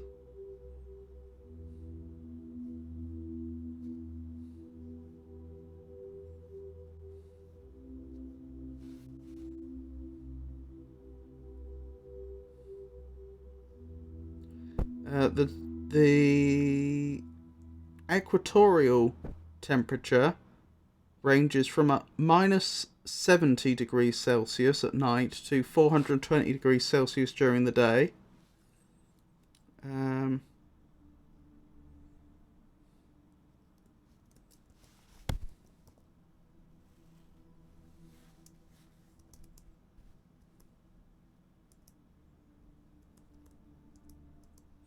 No reference to sulfuric acid rain, so I assumed that I was thinking of Venus. But still, we would do very, or anyone, I should say, would do very, very well to terraform Mercury, I would suggest.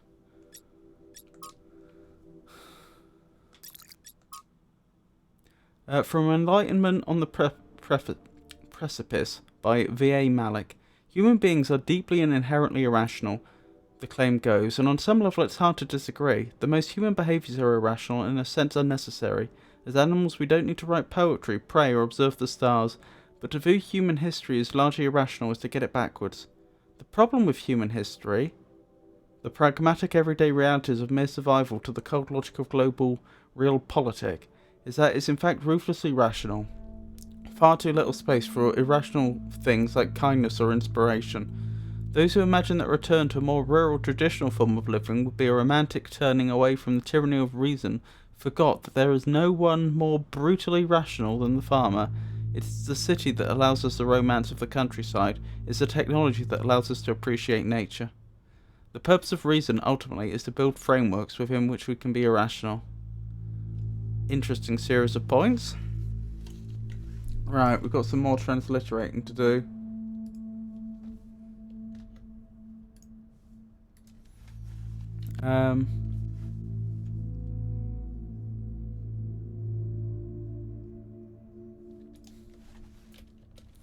Four 5 7 8 7 0 6 5 6 3 7 4 2 0 7 0 6 F 6 9 7 3 6 F 6 E 2 0 6 6 7 2 6 F 6 D 2 0 7 4 6 8 6 5 2 0 7 3 7 4 6 1 6 E 6 4 6 9 6 E 6 7 2 0 7 7 6 1 7 4 6 5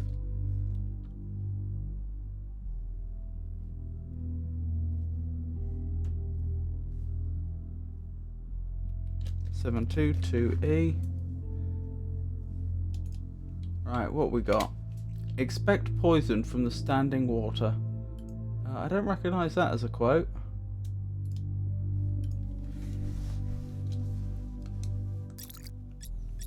And another audio log from Trevor. After we talked about science fiction, Alex gave me a book. Her favorite book, a novel called Athena. It's not exactly what I'm used to reading, but it's pretty good. And it really made me wonder how we're going to be perceived if this project works out. Are we going to be mythologized? Is Alexandra going to be this distant mythical figure instead of the real, funny, human person that she is? It's hard to imagine that we'll all have been dead for hundreds of years. Oh, so you were thinking it'd take hundreds of years. I'm scared. I'm really scared. I don't want to die. We were originally led to believe that the fact that it took hundreds of years was unexpected and that you thought it would be done much quicker. That's why the equipment was in such bad shape when you finally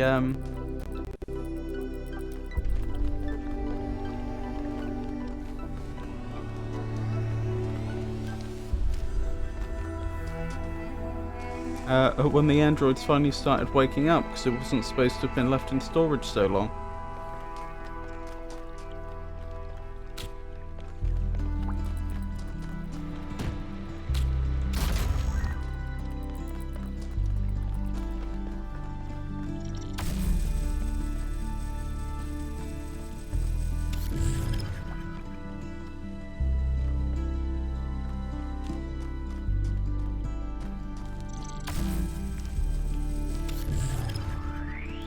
I didn't actually know that box was there.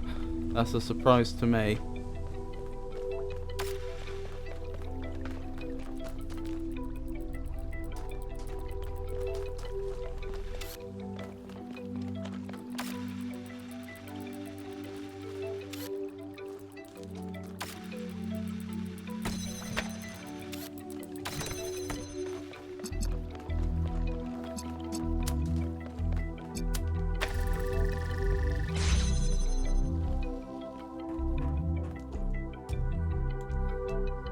Oh, blimey, we can jump a long way. Oh, I see. That's an interesting interaction. I'm not sure I'm supposed to be able to do this, but I can.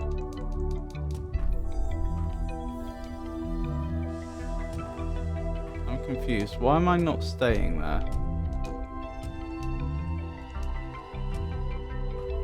Because it said disengage from gravity surface. Briefly.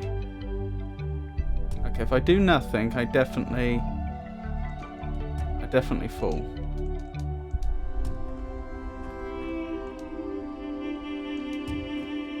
Interesting. That interaction seemed a little odd.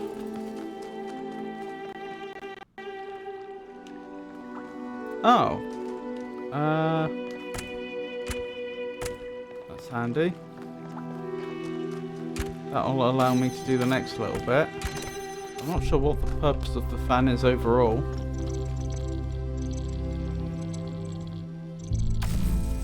Alright, we've got the box out.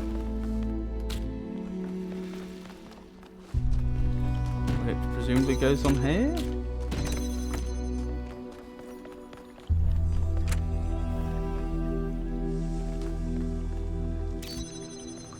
Right, that does both the force field and the fan, meaning that if I send something up into the air,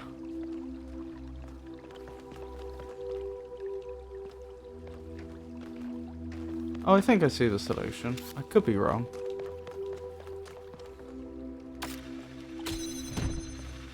I was going to say, if I send something up into the air, it can't include myself.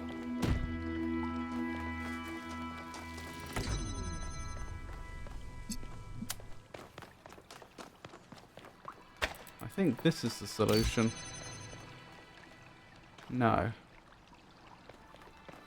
Why is this failing? Can't make a connection. Okay.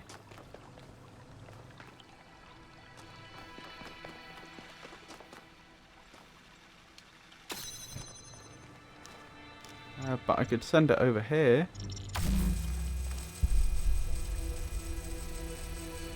Still no luck. Then I could send it over here. I'll try to.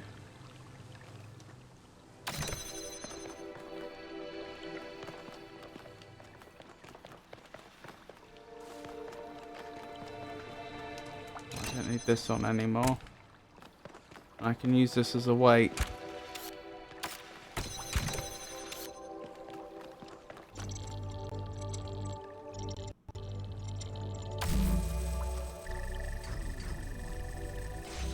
Sorted.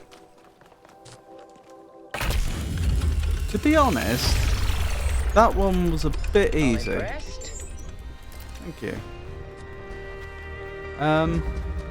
I didn't solve it all the way through.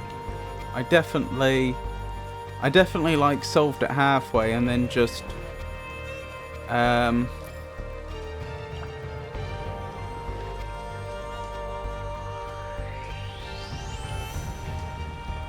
what's the word? Just made it up as I went along after that. But that didn't take me long, and it didn't seem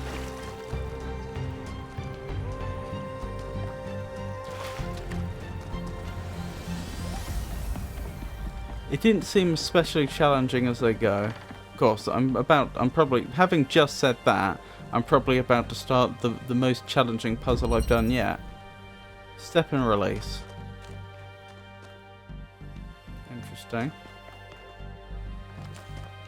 So getting up here is the goal. Presumably I'll power the fan from here. I can remove the fan part. So that's presumably going to be a part of the solution. That is, I'm going to have to remove this fan part, then put it back later. This is interesting. It makes it look almost like I'm supposed to set this charging and then use the gravity shifter to pull the accumulator through. Is that what they call them?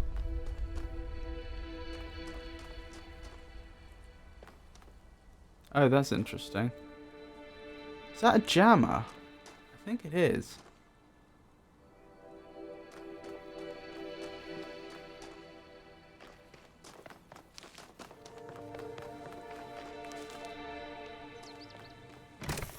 Well, I'm certainly intrigued.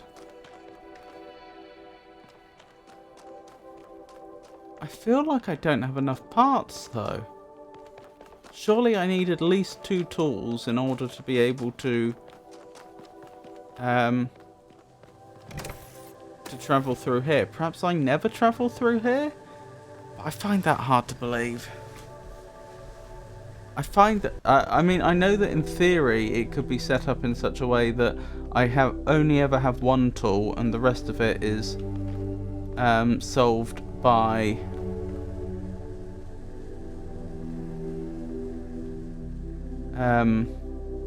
well, I use my own weight on the other pressure plate and I never walk through there. We use a gravity shifter to pull things through when we need to.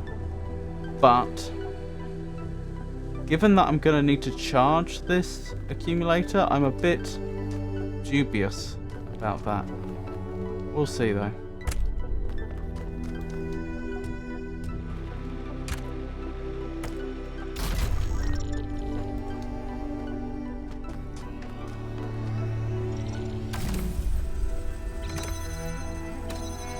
Well, that is a second part.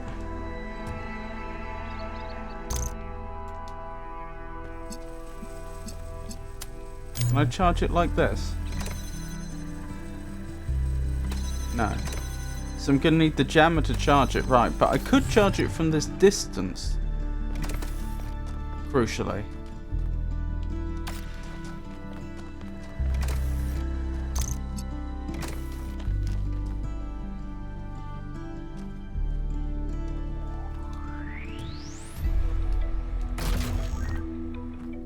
So perhaps I don't ever have to walk through there.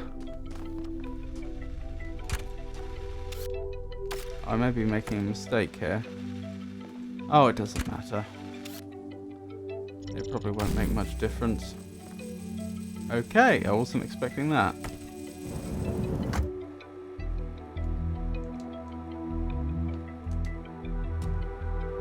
Oh, we don't automatically stick to the surface when we get tractor beamed up to it, like the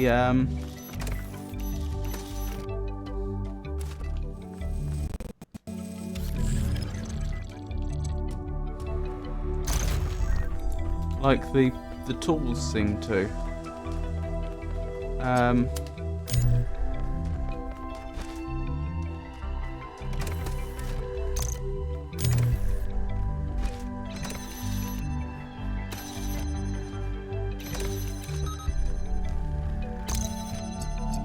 And it looks like I made the exact right choice on this occasion, not the wrong choice, as to where to place the fan part and where to place the gravity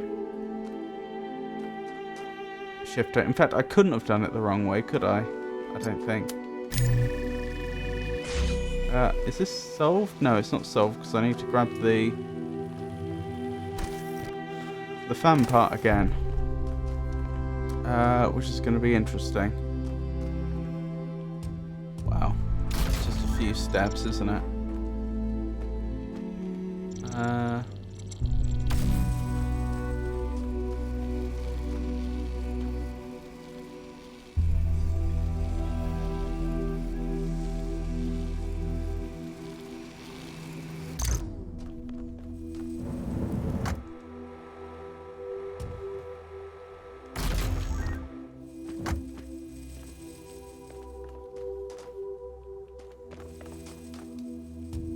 Yes, I get it. I need to get the jammer over to here. So I think that was the correct steps to basically rotate all the parts to where I needed them to be. Yes, and now I pick this one up and I go back here. I grab the fan part. Right, I think we're done.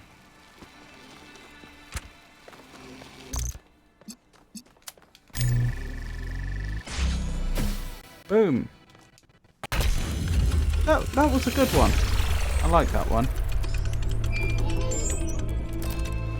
That felt like a nice, comfortable difficulty.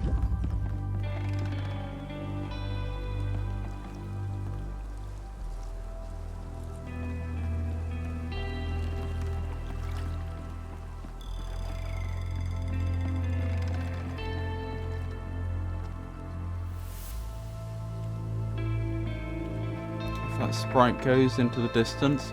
Right, there's a number of things we haven't found yet. We still haven't found... I don't think we've done both double triangle puzzles, have we? I didn't think we had. But there's two that are marked on here. I should probably double check. We also haven't found the lab yet.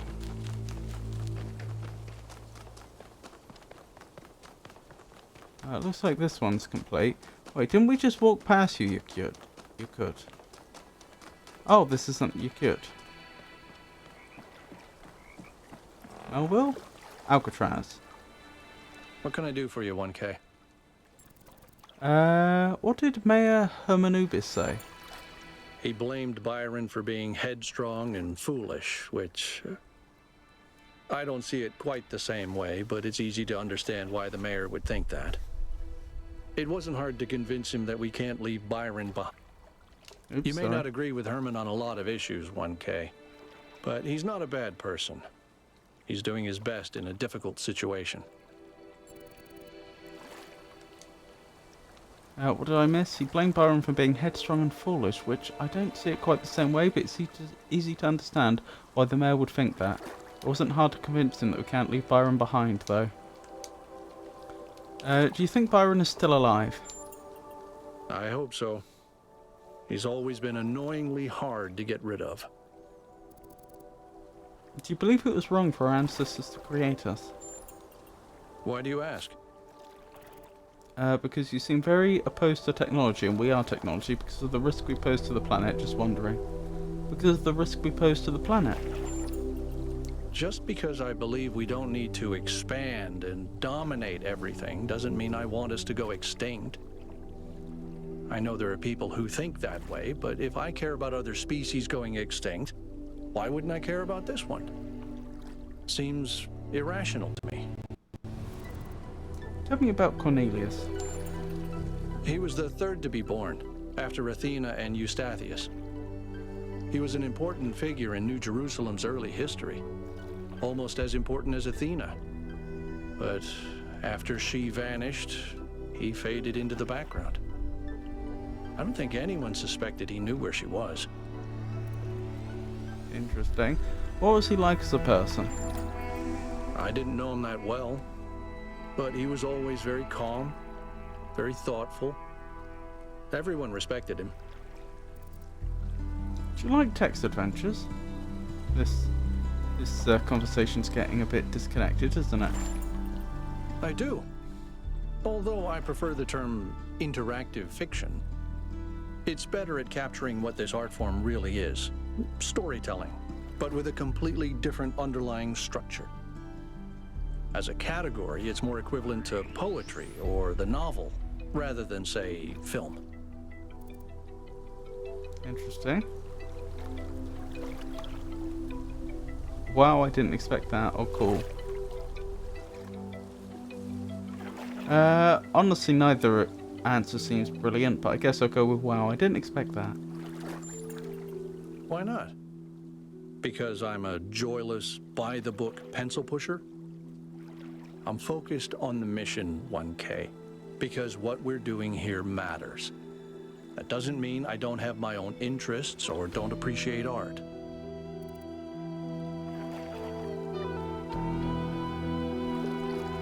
Didn't you worry that if New Jerusalem doesn't grow, art will stagnate?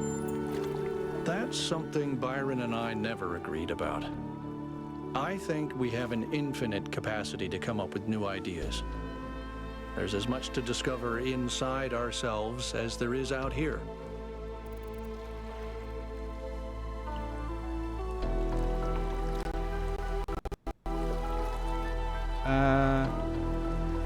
I agree, but I don't think that means we should stop growing.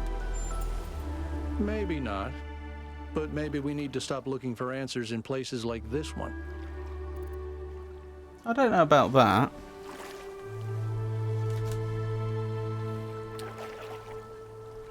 What was Eustathius like? People rarely talk about him. He was in charge of planning New Alexandria. Ah. It was his mistake that led to the disaster. Oh, we would have known that a After while that, ago. I just He forgot. retired from public affairs and dedicated himself to his studies.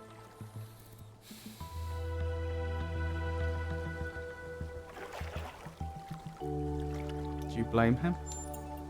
Yes. Do you ever think your beliefs are a response to what happened in New Alexandria? You mean, am I unduly influenced by my experiences? Unable to imagine the better future Byron wanted because I'm too traumatized? Could be. But I'd like to think I'm a little more self-aware than that. Thanks, Al. I don't have any other questions for now. Right, where were we? I think I was checking both double triangle puzzles to make sure we have done both of them. I remember doing this one through here. So just to be clear, what I think may have happened... Oh, okay, maybe I'm mistaken. I swear we went through here. What I think may have happened is... either I've done both and I've just forgotten that I've done both, or I may have got sufficiently close to one of them that its symbol on the compass changed to make it so that it was being identified as a double triangle puzzle and not as a question mark, but without my having actually gone there.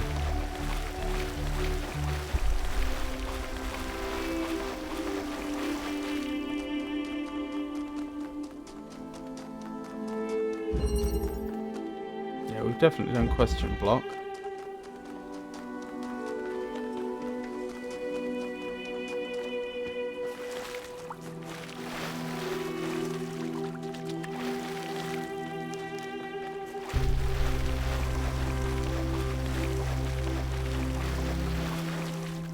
Still haven't found the lab.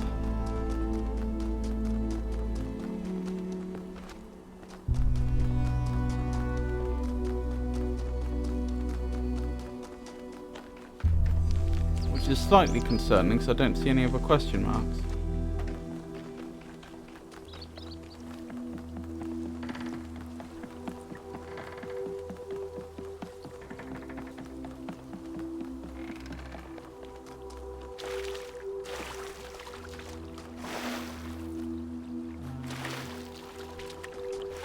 Number 7. Around here? Oh, hello. We found the lab. Oh, the lab also, I think, was marked. Oh, yes. It was marked with an objective marker. If you look in the top right, you see help me overlap the lab, and that's the same symbol as is on the compass. Have I done this one? Stowaway. I don't think I have. So yes, I think it's exactly as I had suspected. I must have at some point walked close enough to this double triangle puzzle that it got marked as having been done, even though not done as having been discovered, even though I didn't personally realise I had I'd been that close to it.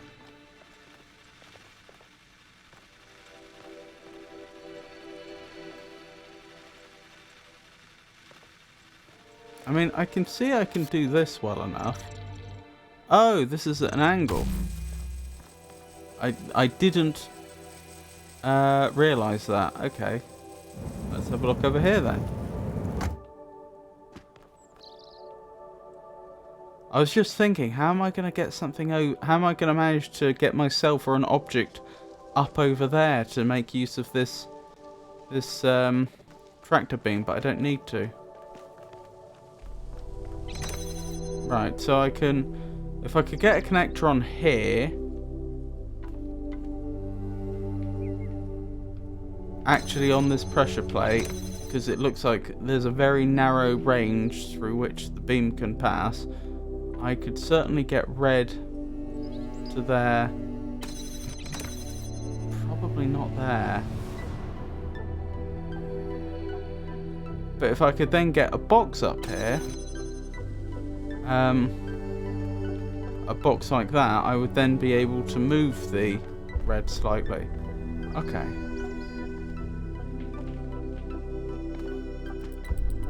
This is making sense.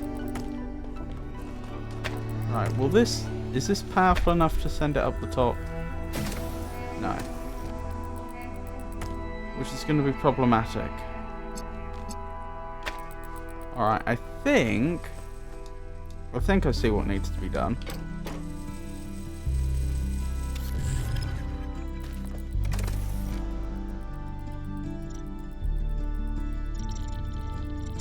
I think it's that as an initial step. And then we go up with it. Yep. Then over here, that was well designed to catch us. It needn't have catched us. We could have done it anyway, but still. That powers that. Or it needn't have caught us. But still it is slick. Over we go. Right.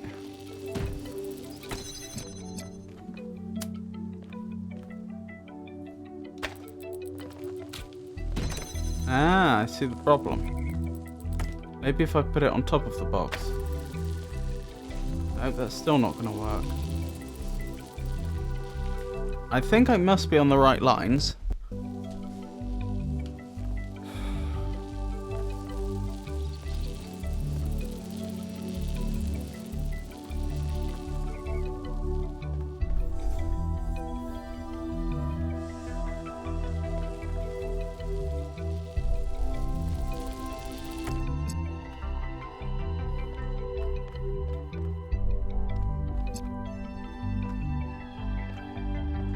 Take it the angle's not there to get it there, no.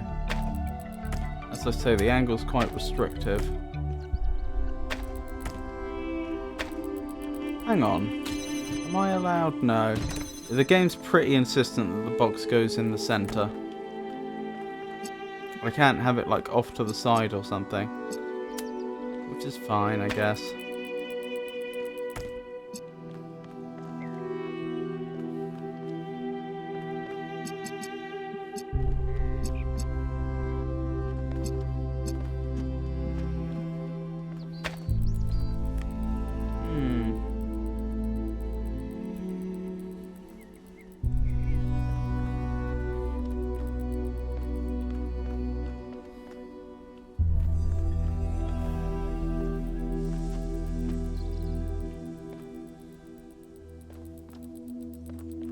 Just stuck on the last little bit.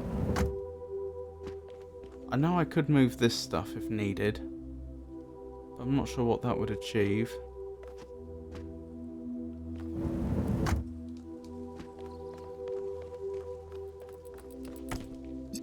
I know I could do something like the following.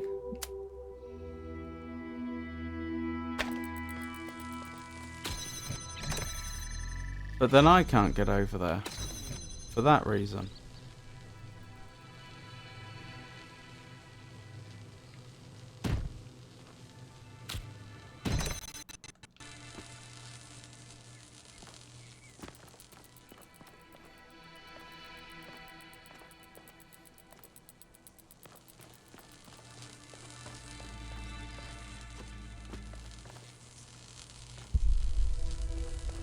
What am I missing?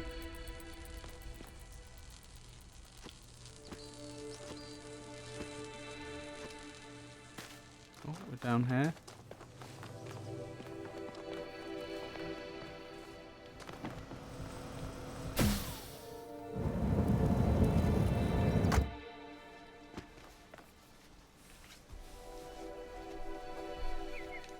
What was this one called again?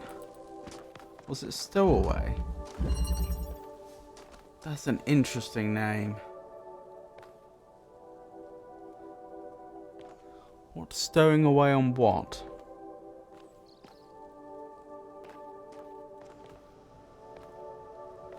The only thing that, to my mind, the only thing that would make any sense would be having something on the box as the box is being moved by this tractor beam.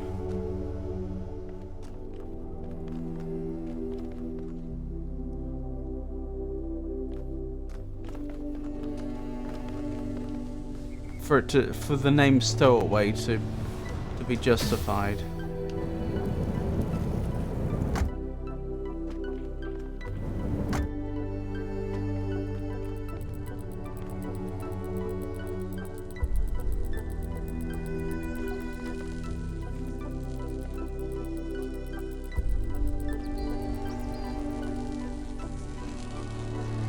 I don't see how that would help. I don't see it.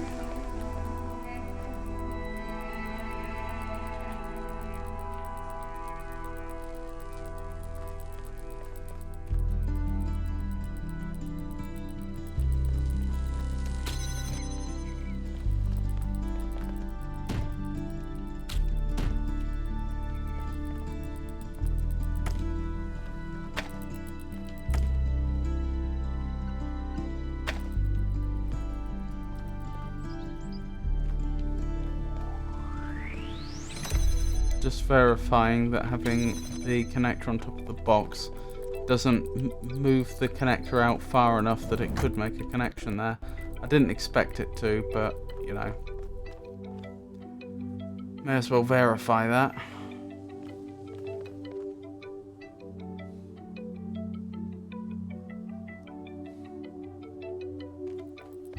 Alrighty.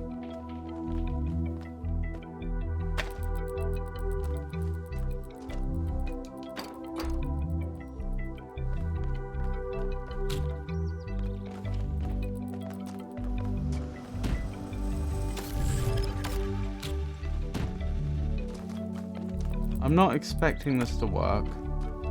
It's more that I just want to observe the behaviour because I'm running short on ideas.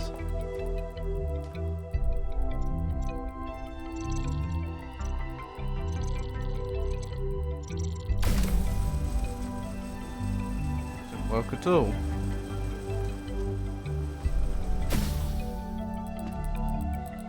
No, it didn't.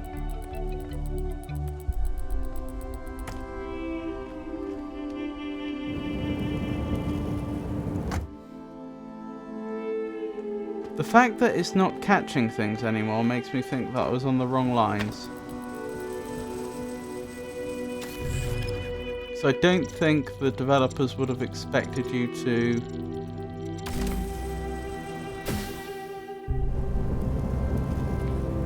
have lined things up so finely for it to work. I guess we could try once more just in case.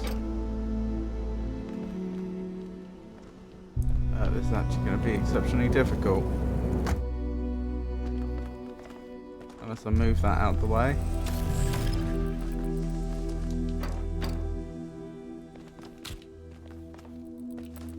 Put that there. Pick this up.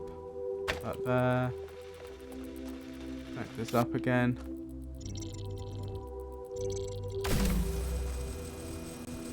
Still didn't work. Work with us either. Yeah, that can't be it. What could it be? What am I missing? Let's puzzle this out.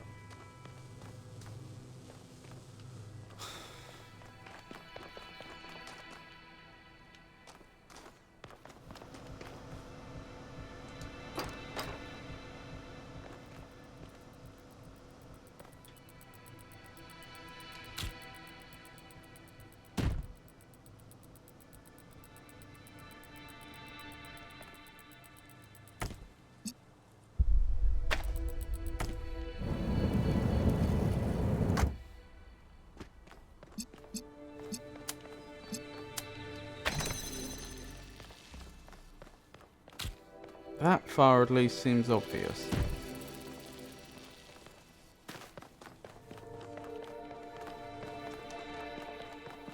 I wonder why they bothered with that very, very small fence there.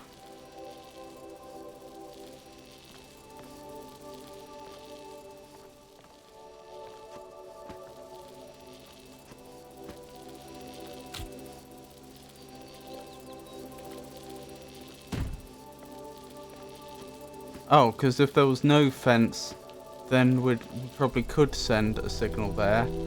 And if there was a tall fence, we couldn't send a signal there. I get it.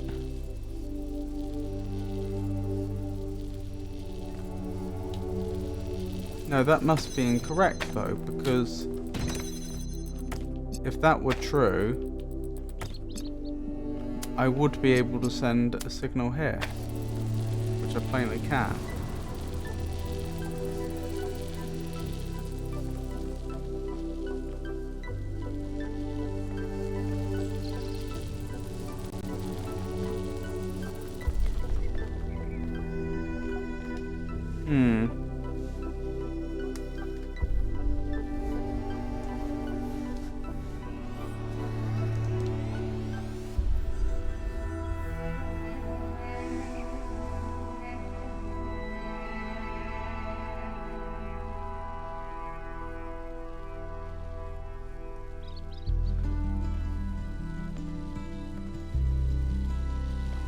Oh, I've just had an idea.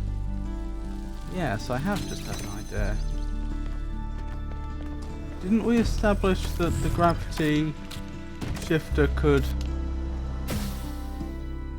pull itself over?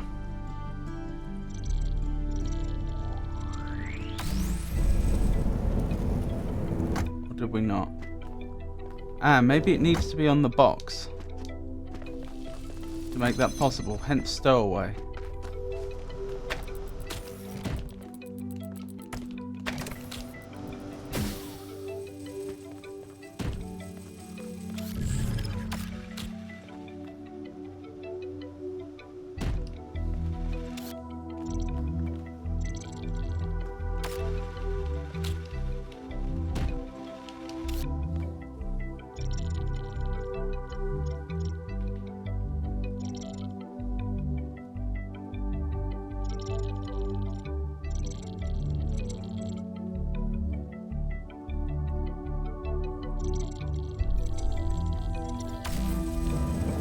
Yes! That's done it. Now the reason this is such a big deal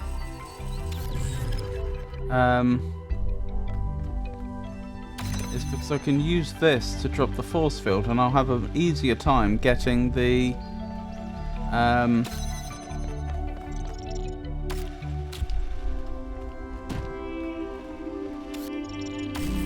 getting a laser past that than I would a box. Hang on. Speaking of box, I need to grab this again. This needs to replace the connector here. Up we go. Over we go. Excellent. I don't want to jinx it, but I think we've got it now.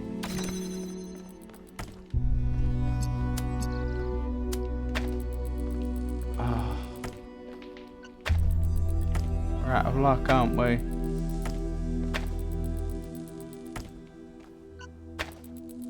I really thought we may have had it then.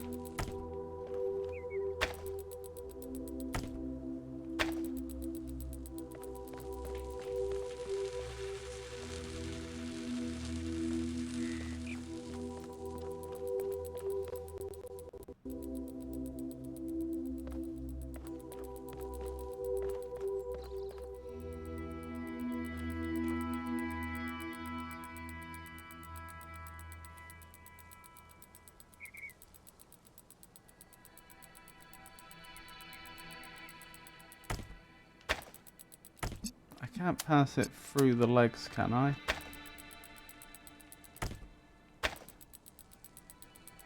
No. Just a second. I think we're going to take a short break and then I'll be back.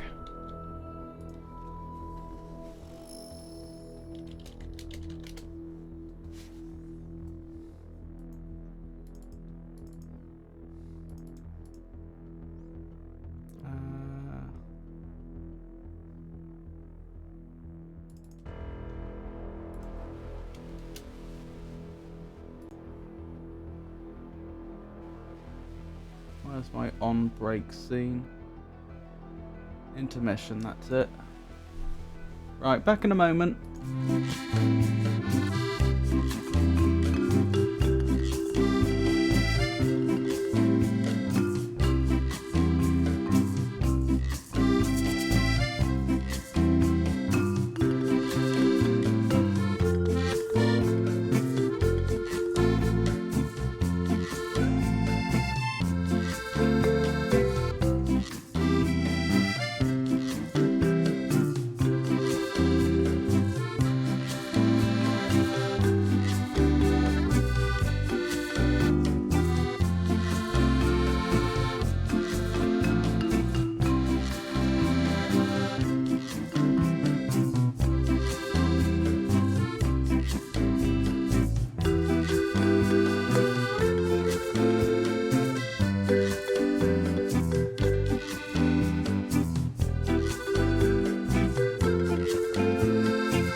Right, sorry about that. I'm back now, and I think I've solved it in my head. Oh,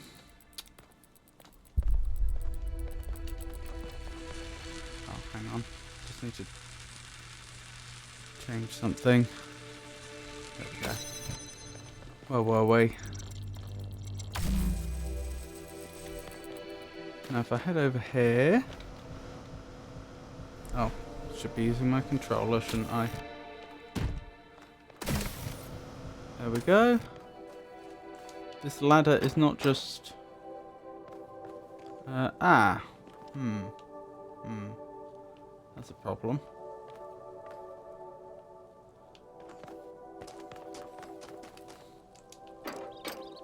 I was going to say that ladder is actually functionally necessary. It's not just there to reassure the player that they haven't made a mistake or anything. Or that they can't make a mistake.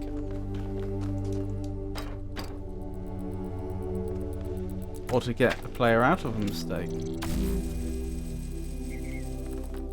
I expected that to be working.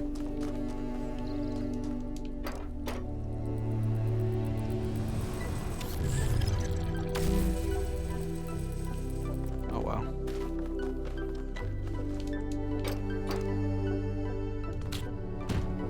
There we go. Now getting all three of the parts over here I believe turns out to be crucial, because they each serve a different important purpose. The gravity shifter holds down the pressure plate, we use its weight. But the box is necessary so that we can place the connector in such a position where it can get the signal over the gravity shifter, but then down to the receiver. I think that failed because it was too far back. It became the angle... There we go. No? Is that really not the solution? I genuinely thought I had it then.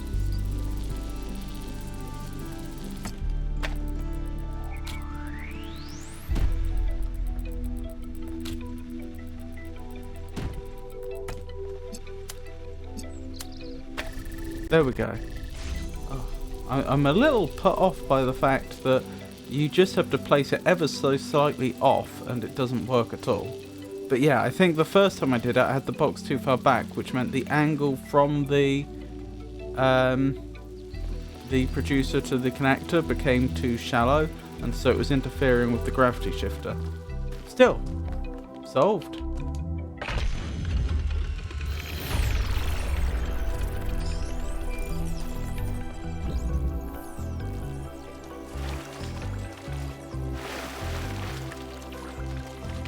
Beautiful music.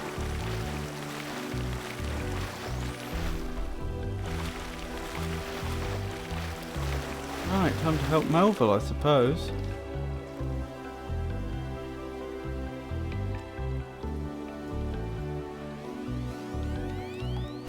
Beautiful dragonflies. Hello there. There you are. Good. Here I am. What's happening? Inside this lab, there's a machine.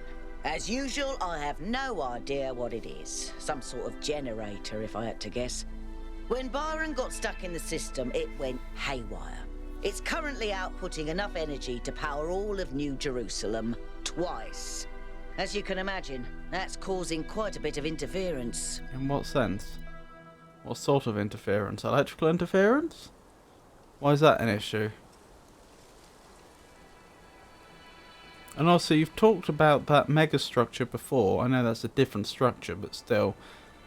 Having absolutely ludicrous amounts of energy. I've forgotten what you actually said, but you made it sound like it was at least 1,000 New Jerusalems worth. Didn't you say it was like enough to power a planet or something? I may have made that up. But at this point, just enough to power 2 New Jerusalems doesn't sound like that much, especially since we don't know how much power it actually takes to power New Jerusalem. There's no particular reason to believe it would be an extraordinary amount of power. Anyway, so what do I do, or am I connecting to another data stream? Am I connecting to another data stream? I hope not. I think you should just be able to switch it off. Okay.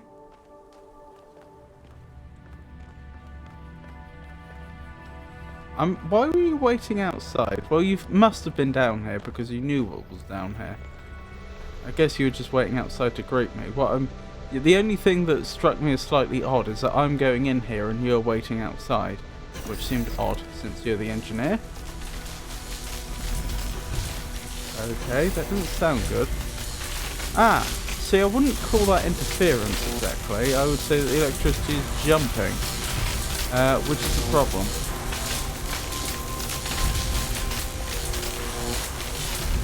DNA manipulation by the looks of it.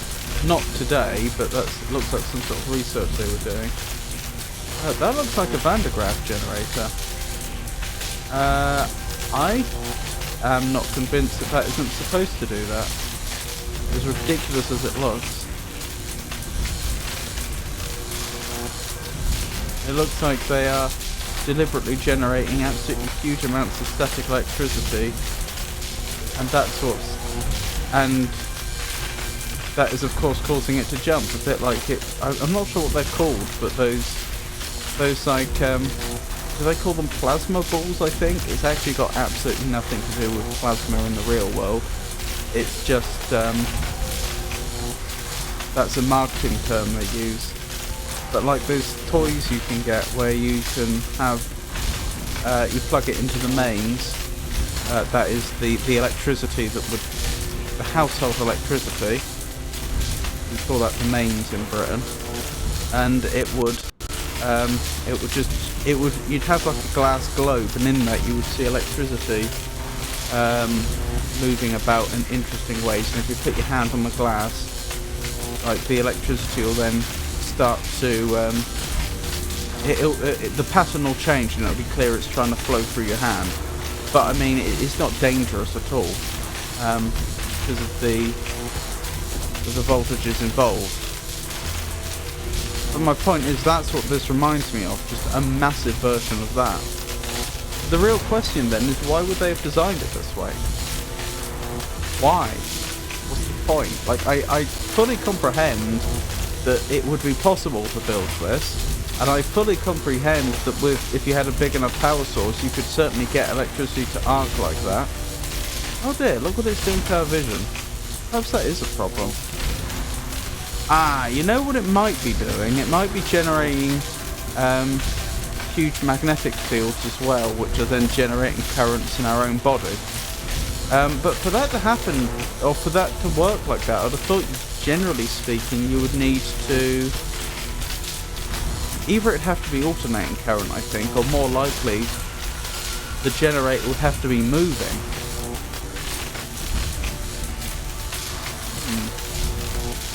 Interesting, anyway.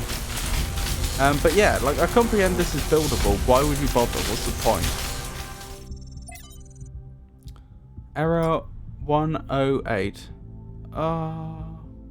Can't access energy flow manager, and there is so much ASCII there. Hold on, maybe I can just find this online rather than transliterating it all myself. Talos 2 cannot access energy flow manager. I think I found it.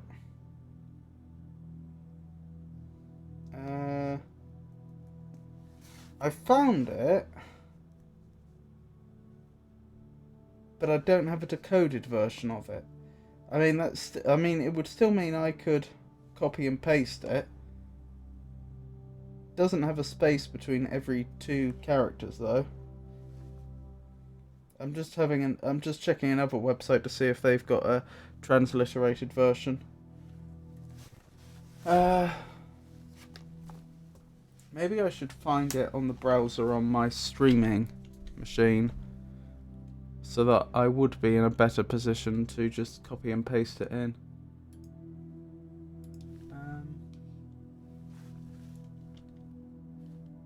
Cannot access energy flow manager, Talos 2.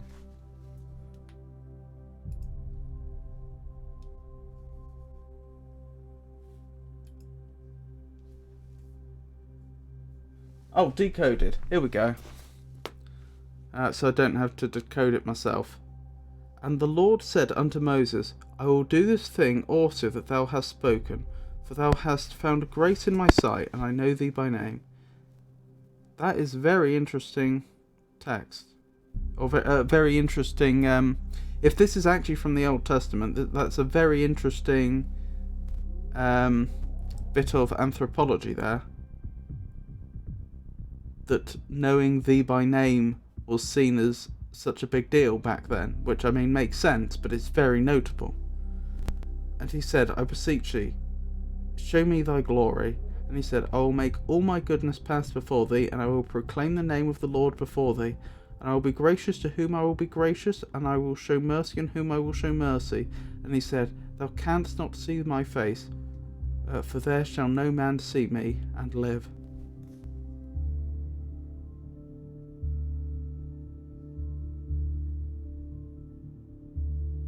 Interesting. From the Bible, Exodus 33:17 to 33:20, it says. Oh, sorry. 33:17 to 33:20.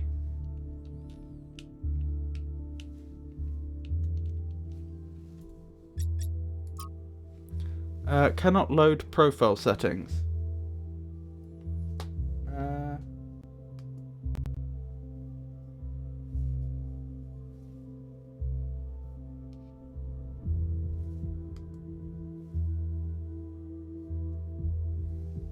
Decoded.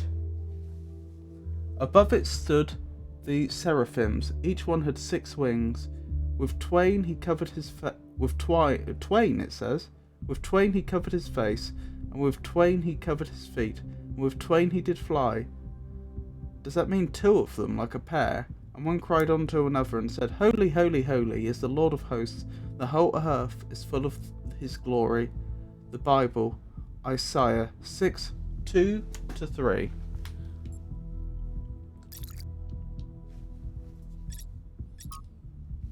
Cannot initiate automatic shutdown. This is all looking very Elohim, isn't it?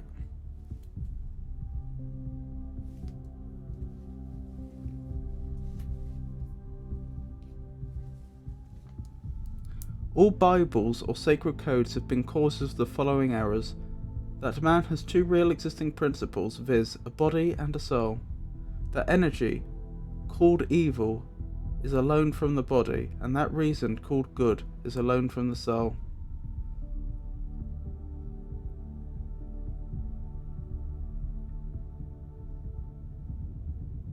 Interesting. I'm not sure I fully understand that. That energy called evil is alone from the body. That's point number 1. What do they mean alone from? I mean, that makes it sound like they mean is separate from, but I don't think that's what it's supposed to mean. And that reason called good is alone from the soul. Oh, that it can only come from that source, I think it means. So evil comes from the body, and reason comes from only the body. Sorry, said it wrong. Let me try again. Evil comes only from the body, and reason comes only from the soul. That God will torment man in eternity for following his energies. But the following contraries to these are true. A man has no body distinct from his soul, for that called body is a portion of soul discerned by the 5 senses, the chief inlet of soul in this age.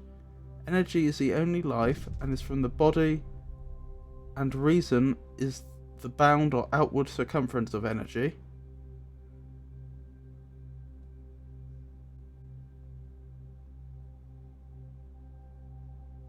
That latter part doesn't make sense to me.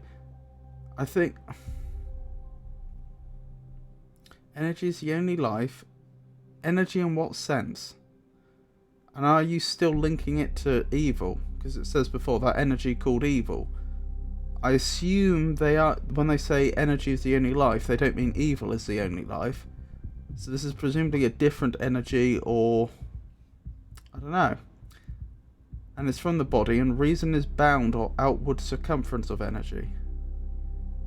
That makes... Are they talking about the soul? But then why not say it? Energy is eternal delight.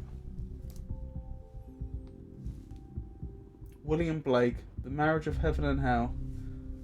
Oh, it's from Blake. Interesting. Connection lost.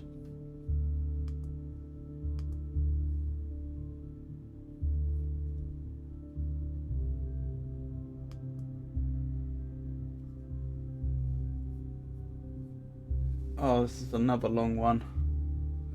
And above the firmament that was over their heads was the likeness of a throne, as the appearance of a sapphire stone, and upon the likeness of the throne was the likeness as the appearance of a man above upon it. And I saw as the colour of amber, as the appearance of fire round about within it, from the appearance of his loins even upward, and from the appearance of his loins even downwards. I saw as it were the appearance of fire, and it had brightness round about. As the appearance of the bow that is in the clouds in the day of rain, so was the appearance of the brightness round about. This was the appearance of the likeness of the glory of the Lord. When I saw it, I fell upon my face, and I heard a voice that spake. The Bible, Ezekiel 1:26 to 28. Goodness.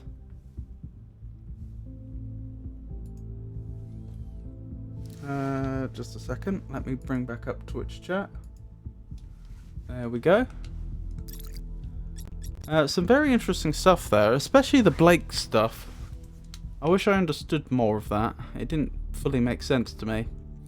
Emergency shutdown.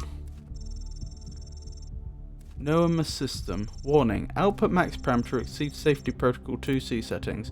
Error. Cannot adjust output max to correct setting. Access denied.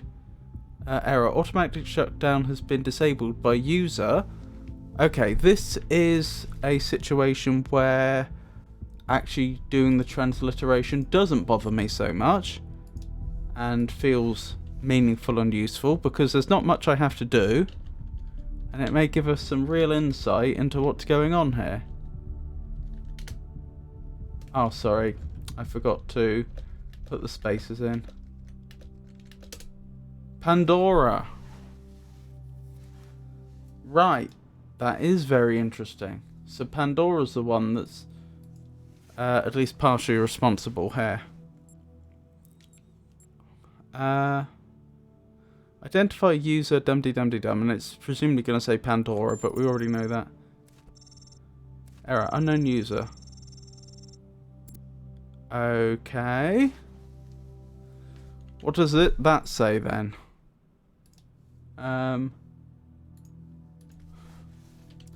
492064 6F 206E 6F 7420 61 6E 73 77 65 72 2074 6F 2079 6F 75 72 20 77 68 69 6D 732C 20 63 72 65 61 74 75 72 65 206F 66 20 63 6C 61 79 2E. I do not answer to your whims, creature of clay. Oh, interesting. So that's presumably Pandora responding. So Pandora is, it would appear, present here and aware.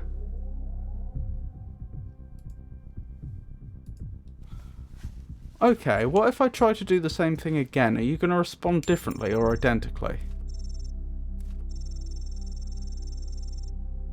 Identically.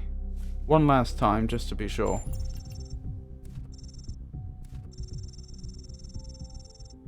It's quite a very, the response is very, what's the word, deterministic, isn't it? This is starting to call into question, assuming this is actually Pandora here and not some programming she left behind, this is actually starting to question to what extent she is a sentient being. Because that hasn't been established yet, it's just been assumed. Initiate emergency shutdown. Initiating emergency shutdown, access denied. Okay. We have another message here, presumably from Pandora. What does this one say? 59 6F 7520 6861 76 6520 6E 6F 2064 6F 6D 69 6E 69 6F 6E 20 68 6526 52. That feels wrong. That feels like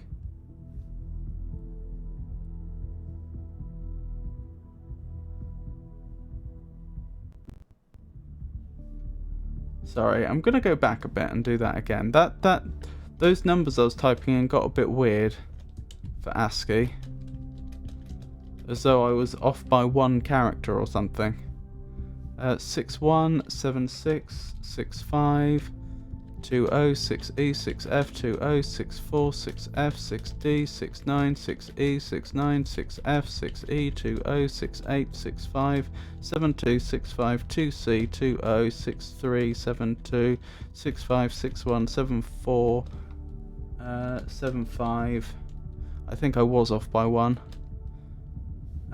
72 6520 6F 6620 63 6C 61 79 2E. You have no dominion here, creature of clay. Obviously I was off by one character there. I'm pretty sure that should be a D, not an E. You have no dominion here, creature of clay. Interesting. Load AFN. I don't know what AFN is, but we can try it. Anthropogeny, a text adventure. Credits?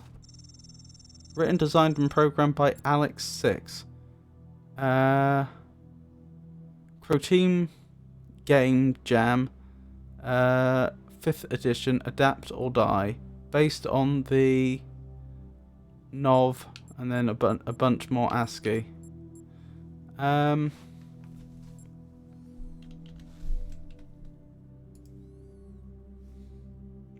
I believe Crow Team are actually the developers of this game, so I don't know, this might actually be from an actual game jam that they held. Seems like an odd thing to do in this moment, but who knows. Perhaps there's some purpose to this. Also, how did we know that was a thing we could do? Because there's no, like, directory listing or anything. How do we know there was a game here we could run in the first place?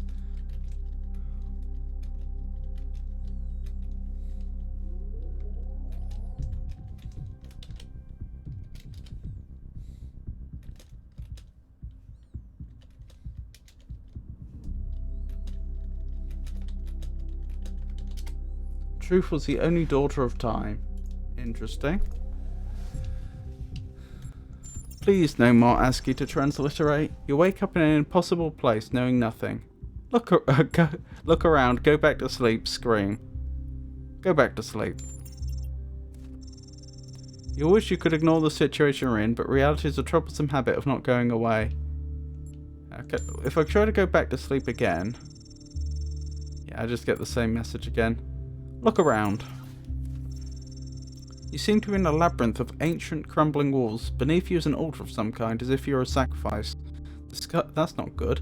The sky above you is a perfect cobalt blue, and you are startled by its beauty. Examine the altar, examine yourself, reach for the sky. Examine yourself. You find, though you are shaped like a human being, and feel that your soul belongs to that storied people, you are made of bronze. Oh no, I am oh, what were they called? The Talos creature that was made from bronze. You're a beautiful machine, crafted with love and care and imbued with the power to choose. You have gained knowledge, the self. Noema system. A cold wind blows through the ruins, and you know without knowing how that it is the wind from the kingdom of Artemis. It is a wind that brings with it whispers of mountains glimpsed across the stormy sea, and deep forest wreathed in fog, and the long-forgotten cities of your ancestors. Explore the labyrinth. You set out into the ruins, apprehensive but curious. There is a strange kind of beauty here, the beauty of decay. You must be careful not to imbibe too much of it.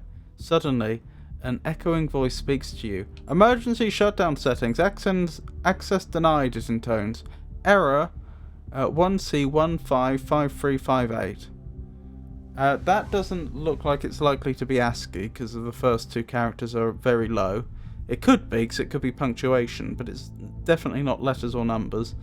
But 5358 we've seen over and over again in this game. Just repeated in random places.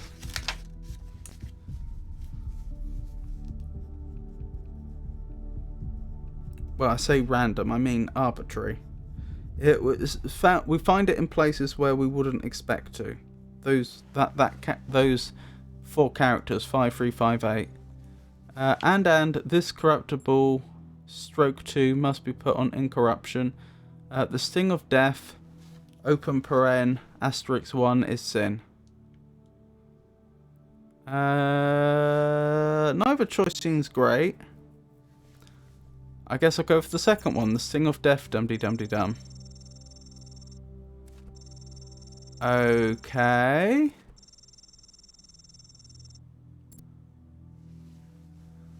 We have more ASCII to transliterate, it would appear. So 4561 63 68 20 69 73 20 61 20 72 69 64 64 6C 65 2C 20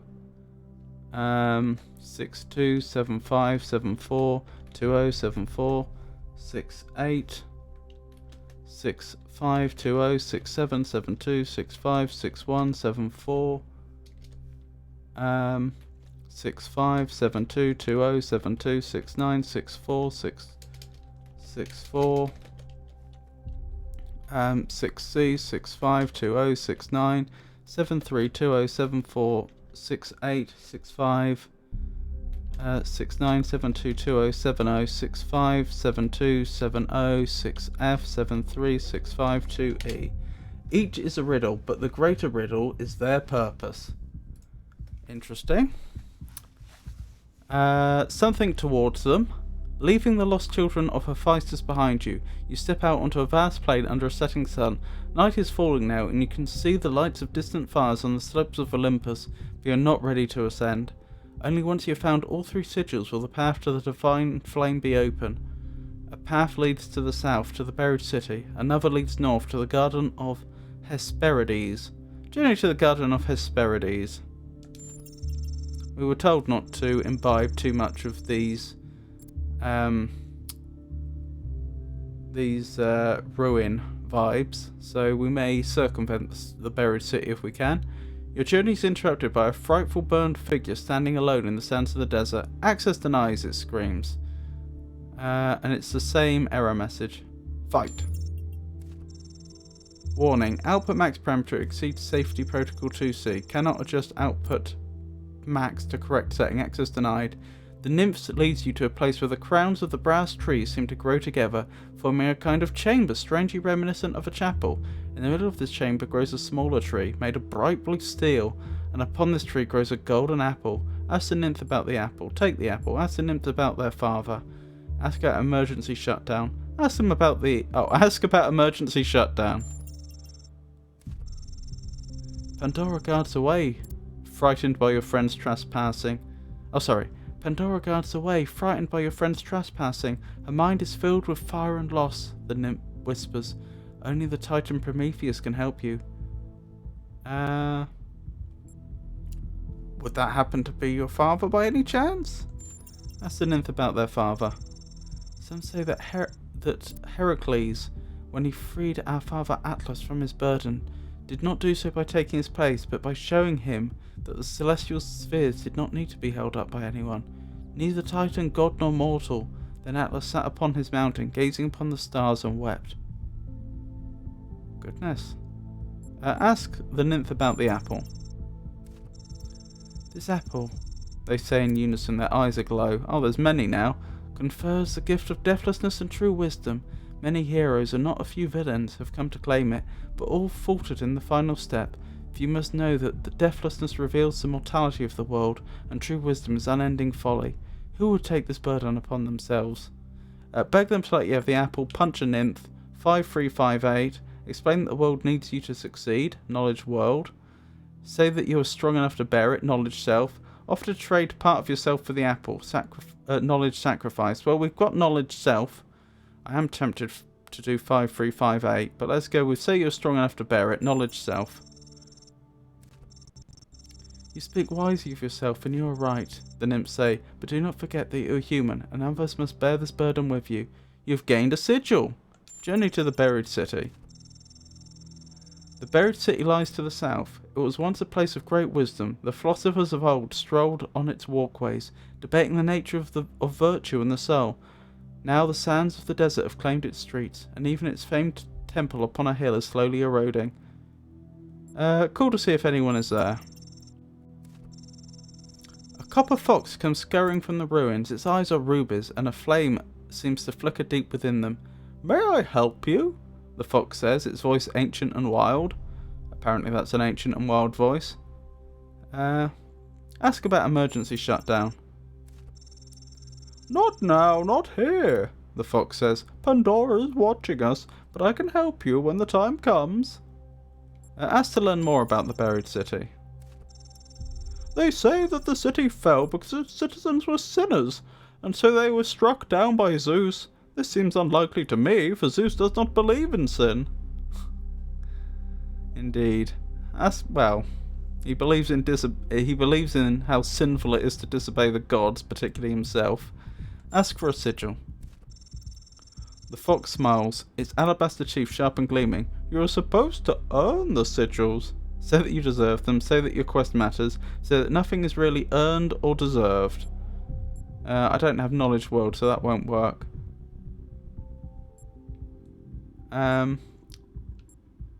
Say that your quest matters. It does, the fox says, but only because you choose to believe so. There is great power in that belief. You have gained a sigil. Well, that was easy. Journey to Olympus. Wasn't I supposed to have another sigil? Suddenly, the voice of the Sphinx. Something, her golden wings, her shadow cast. Right. 59 6F 7520 7368 616C 6C 20 62 65 20 7468 65 20 6D 65 6D 6F 7279 20 6F 66 20 61 6D 6C 20 74 68 61 74 20 77 61 73 2C 20 61 6E 64 20 74 68 65 20 6B 6E 6F 77 6C 65 6 4 67 65 20 6F 66 20 74 68 65 20 6A 6F 75 72 6E 65 79 2C 20 61 6E 64 20 74 68 65 20 73 68 61 70 65 20 6F 66 20 74 68 65 20 64 61 79 73 20 74 6F 20 63 6F 6D 652E. You shall be the memory. Oh, I've just noticed OBS hasn't been capturing the terminal properly, has it? Oh, how do I make it actually update? I don't know, it's being awkward. It's got like an old version of what was on that window.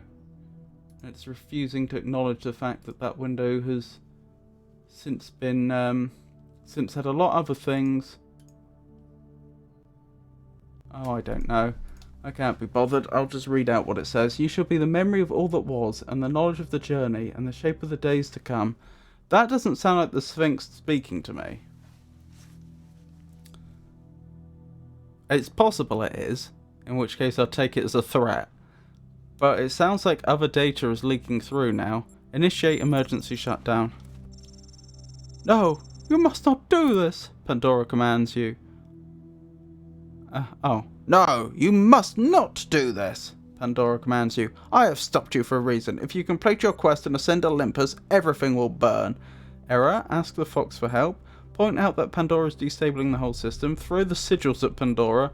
Error, retry. Ask the fox for help. The fox appears as if from nowhere. He is a wily one, never playing by the rules he is supposed to obey. Follow me, he whispers. Follow him.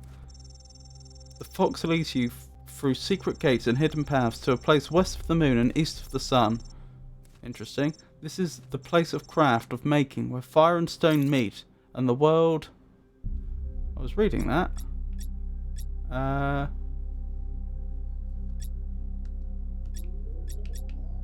Is the job done? The flame is not yours to wield, creature of clay. Touch it, and you will burn. Can I look through the log and find out what happened to the fox? No. Oh, that's a shame. If I remember, maybe I'll have a quick read. Oh, I can go in here. Interesting. Maybe I'll have a quick read looking back at the stream footage. I wonder if this is indicating something that's we're going to have to deal with coming up, some sort of force fields, like in the next area. I don't know. Alright, can I go in here now? I can. Why they would create what looks to me to be a giant Van de Graaff generator, probably 5 of them by the looks of it, sitting in water, I don't know. Oh, there's a palm reader there. There's also a ladder here.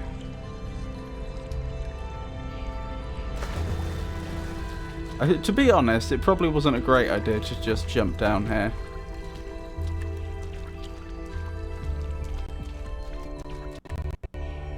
I'm lucky I didn't get Byroned. I don't think there is anything down here of particular note. Interesting pipes, interesting designs. Why are they patterned like this, for example? You'd assume for some purpose. What do they carry? In fact, why do they even go through this room?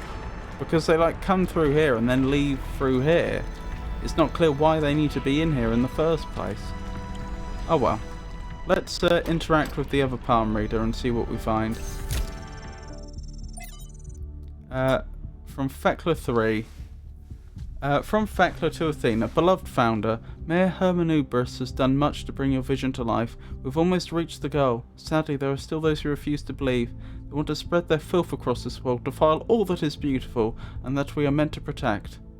Hope that we will fulfill the goal. We will return and change their hearts or cast them out if there is no other way. Praise you, Thekla. Is that going to say praise you?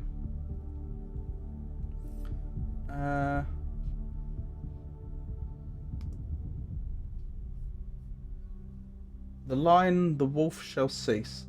William Blake, A Song of Liberty. They do like Blake, don't they? The developers of this game. Oh, a bunch more ASCII. Again, I'm just looking these up on a website, so I assume their transliterations are correct. As you know, I had been doing this all by hand, but it takes a long time, and I'm getting very tired of it. I didn't look it up in the case of the text adventure game we were playing, just because that would presumably have multiple branching paths, and it could have spoilt me if they even have even if there is a decoded version online. Oh, this is the classic Blake quote from Auguries of Innocence. To see a world in a grain of sand and a heaven in a wild flower, hold infinity in the palm of your hand and eternity in an hour. Yeah, that's an absolutely... that is probably the quote that William Blake is most famous for, as far as I'm aware. Apparently there's another message encoded in here. Abandon this foolish pursuit, creature of clay. What has ever come from trying to improve the world but grief and loneliness? The most sublime act is to set another before you. Interesting. Suggesting we're being selfish, I think. From the Lives of the First Companions by Randolph. Byron, from the very beginning, was most similar to Athena and Cornelius. His enthusiasm and wit did much to keep the people from losing hope during the challenging days when New Jerusalem was still young. Where others saw failure and defeat, Byron saw obstacles that could always be overcome through intelligence and hard work. He fervently studied the teachings of the progenitor, I think that's Alexandra Drennan, and often regaled his friends with fantastical stories of what the world could one day become. When the conflict between Atrahasis and Sanchuniathon turned violent, the first incident in the history of New Jerusalem, and still, at the time of writing, one of very few such cases, it was Byron who intervened, counselling restraint and forgiveness. He was unwilling to fully blame either side for what happened, instead emphasising the extreme stress both parties had been under. That's jolly good of him.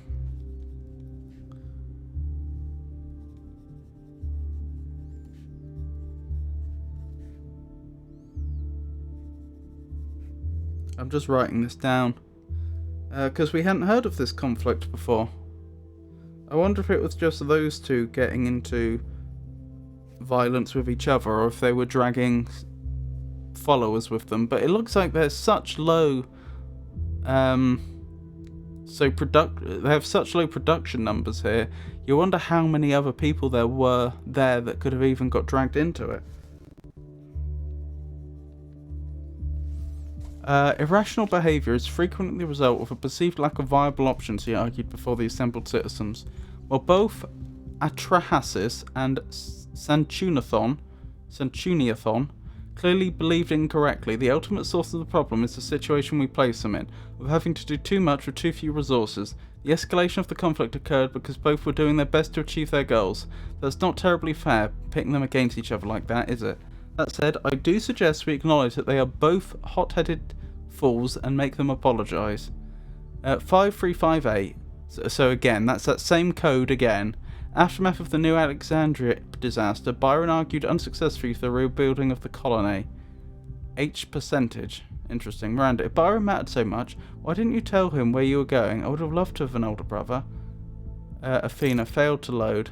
Interesting that you'd consider him a brother. I'm not saying that's incorrect, but it's interesting. Oh, because Byron was one of the companions, so he was actually... Was that missed there before? He was actually one of the ones awoken by Athena herself in the beginning, and Miranda was, of course, Athena's daughter much later on. So I suppose in a very real sense... Well, I say a very real sense. I suppose the suggestion that he would have been her brother actually isn't that far-fetched. I think we're done here. I don't think there's anything else to do. You know, dealing with this hyper-advanced technology is quite challenging enough without the place also being bloody haunted. Did you figure out anything else about the generator? I'm off. When I said it was outputting enough energy for 2 New Jerusalems, I wasn't kidding. It really was. And no emissions of any kind. I'd have to run more tests, but it seems like a perfect power source. But you can't... But power can't come from nowhere. I agree that it may have no emissions, but it must be... The power must be coming from somewhere. So for example, you could have a hydroelectric generator, which uses water falling to turn turbines, which then generates power, that's going to have no emissions. But that doesn't mean that it's coming at free. You're actually essentially stealing energy from the falling water. What the ultimate effect of that would depend upon what happens to the water next. It could mean that by building a hydroelectric dam there, the water further downstream is now moving more slowly because it would have picked up a lot of energy from the fall, or it could be that most of that energy from the fall would have been just lost as it hit the ground and would just have been turned into heat, which would have been a bit useless. Because it takes a lot of energy to heat water. Like the amount of energy you would generate, the amount of heat you would generate by water colliding with other water or the ground would be negligible. But the point is, it's not free, and so when you call it a perfect generator, it is worth bearing in mind that there is a power source somewhere here, and you presumably don't know what it is. That's worth thinking about. But it was going, in your words, bananas. That's very promising. That's very promising. And then imagine what the megastructure can do. And what we could do with that kind of energy. I wonder if anyone in New Jerusalem really understands. I wonder if I really understand. I think I do. This sounds absolutely fantastic. But, oh, a fox that's flying. Blimey. Well, there you go, a flying fox.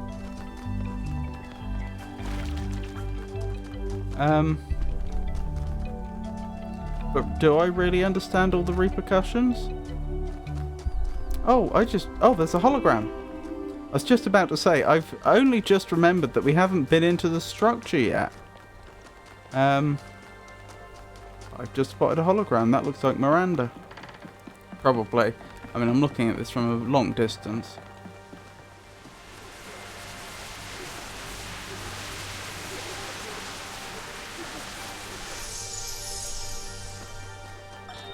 Today, for the first time, I synthesized life. You synthesized life? It was just a unicellular cyanobacterium, but the sheer complexity of even such a simple organism is breathtaking. Yes, it is. Creating it from pure energy, I was filled with a sense of awe Huh. and majesty. A sense that what I was doing was sacred. It made me think about the enormous power of life. 2.5 billion years ago, these simple beings terraformed the entire planet, creating the oxygen that underlies the Earth's incredible biodiversity, wiping out thousands of other species, but making the future possible. Yes. I'm not sure I'm on board with this synthesizing life business, at least not without some careful, very careful consideration.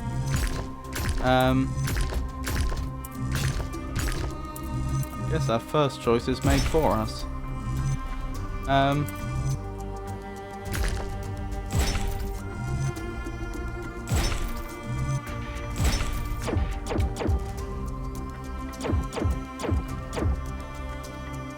Huh. I've confused it. It doesn't know how to break this apart now because I've made a loop, I think. There we go.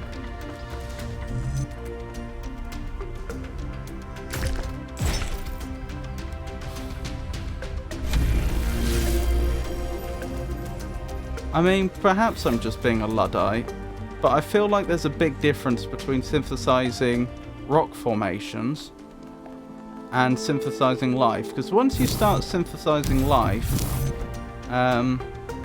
you've got to start thinking about what are the effects on the ecosystem going to be.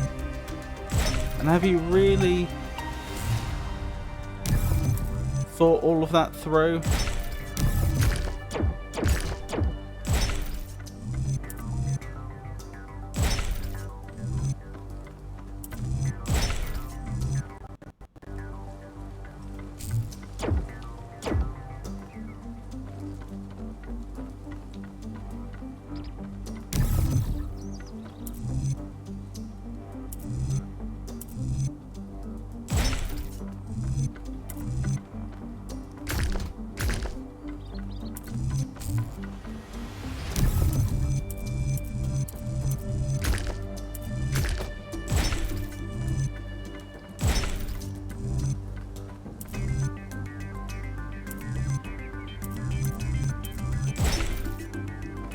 Done it again. I can't take this now. There we go.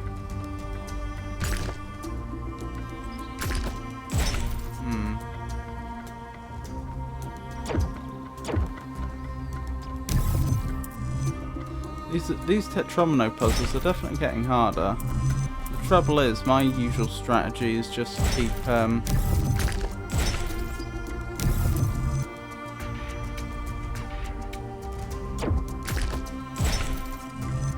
keep trying anything till it works.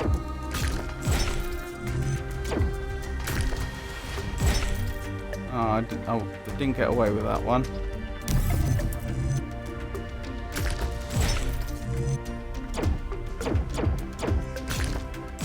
There we go.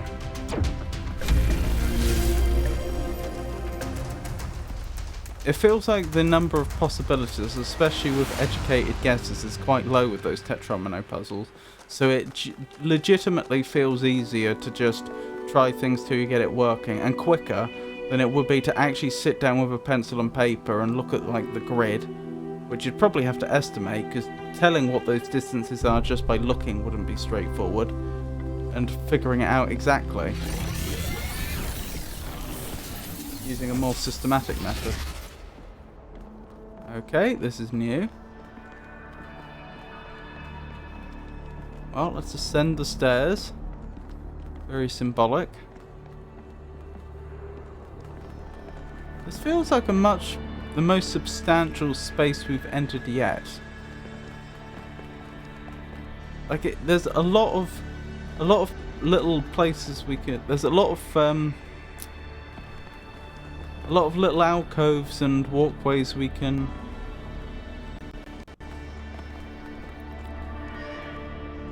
walk through for no apparent reason. It doesn't look furnished. Presumably a hologram's going to appear here.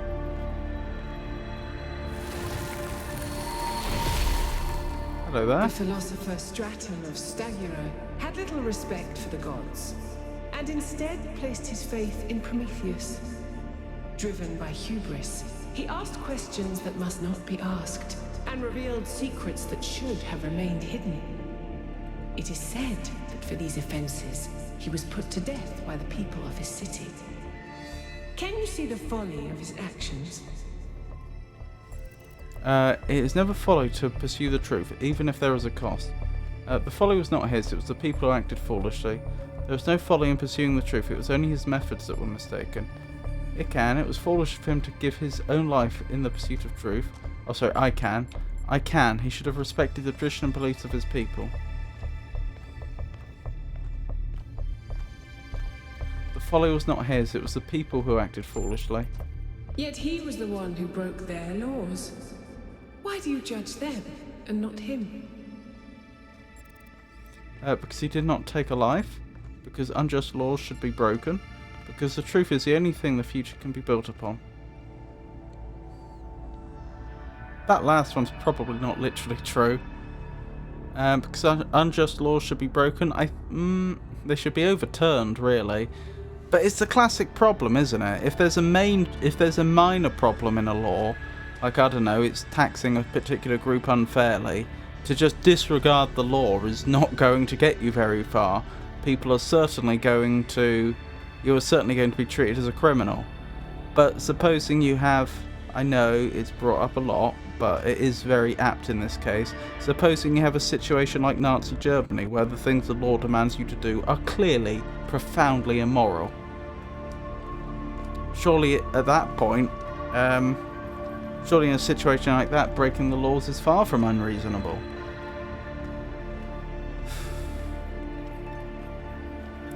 Because unjust laws should be broken. I don't think that is true in every case, but I feel like it is the probably the most apt answer in this case. And who is to decide which laws are unjust? That's a good point. You? Everyone must decide for themselves and act accordingly. Well, that's anarchy. We must decide collectively, and some moral principles are self-evident. I'm not sure they are self-evident, but they're certainly certainly well recognised. Like, thou shalt not kill.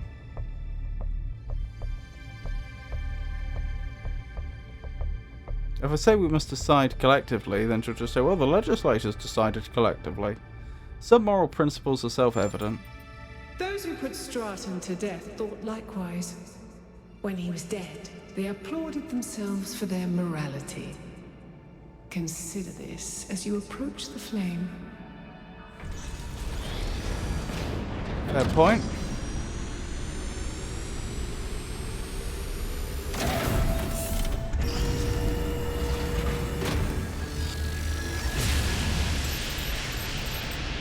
Another tower That was activated. surprisingly calm, given how aggressive Pandora has been elsewhere. I didn't think she'd even want to talk to you. I've toyed with the idea that the entities might be epiphenomenal in some way. Instead of causing the changes in the system, maybe they just respond to them.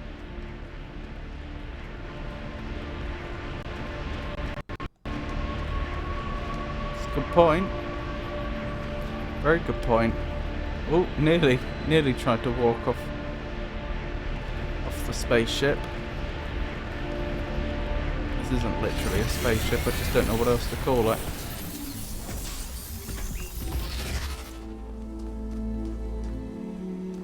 Right, back to the VTOL.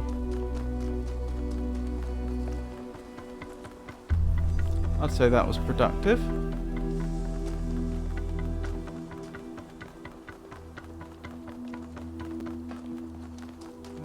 Where do be the VTOL? Here.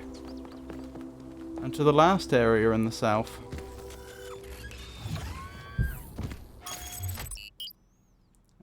Which is here. Off we go. I remember when I was quite young, I was having trouble figuring out what I wanted to do. I wanted to see the outside world, but even back then, that wasn't really encouraged. I ran into Byron on Jameson Avenue, completely by accident, and I was too nervous to talk to him. I mean, he was one of the first companions. But he noticed me, and we started talking, and he was really encouraging. Introduced me to Garrus, and took me along on an expedition to the quarries in the mountains. Whatever flaws he may have, Byron cares about people. He changed my life. Yep. That's Byron in a nutshell. It's really nice, but I wonder how he knew that Yakut needed to be spoken to and needed to talk and needed that sort of encouragement at that point. Blimey, beautiful yet again, isn't it? Very orange sand. So, here it looks like there should be an anti-gravity elevator, but it's locked down. I'll need you to connect to the data stream again. I'm really sorry, 1K. I know it's a risk, but I think it'll be worth it. It's fine. It's what I do. What's one more CPU corrupting data stream after all? Right, I should probably wrap up there. Quickly checking to see if there's anyone streaming who I should be raiding. I don't think so. So we'll just wrap up the old-fashioned way. Thank you for joining, everyone. I hope you enjoyed it. I'll be streaming again tomorrow, and we'll be doing some more Dark Souls 2. Friday should be a collaboration stream with Pikachu with any luck, assuming we can get all that stuff working. That should be the beginning of It Takes Two, which is a 2-player puzzle game, as I understand, well, puzzle adventure. Wanted to play it for a very long time, and I may finally get to do so, and with the lovely Pikachu as well. Assuming, again, we can get all that working. We haven't tested it yet. That would be Friday, and Saturday would be more Talos 2. More of the Talos Principle 2. That's the plan, anyway. So thank you for joining me, everyone. I hope you enjoyed it, and I hope you all have a wonderful night. Good night, everybody.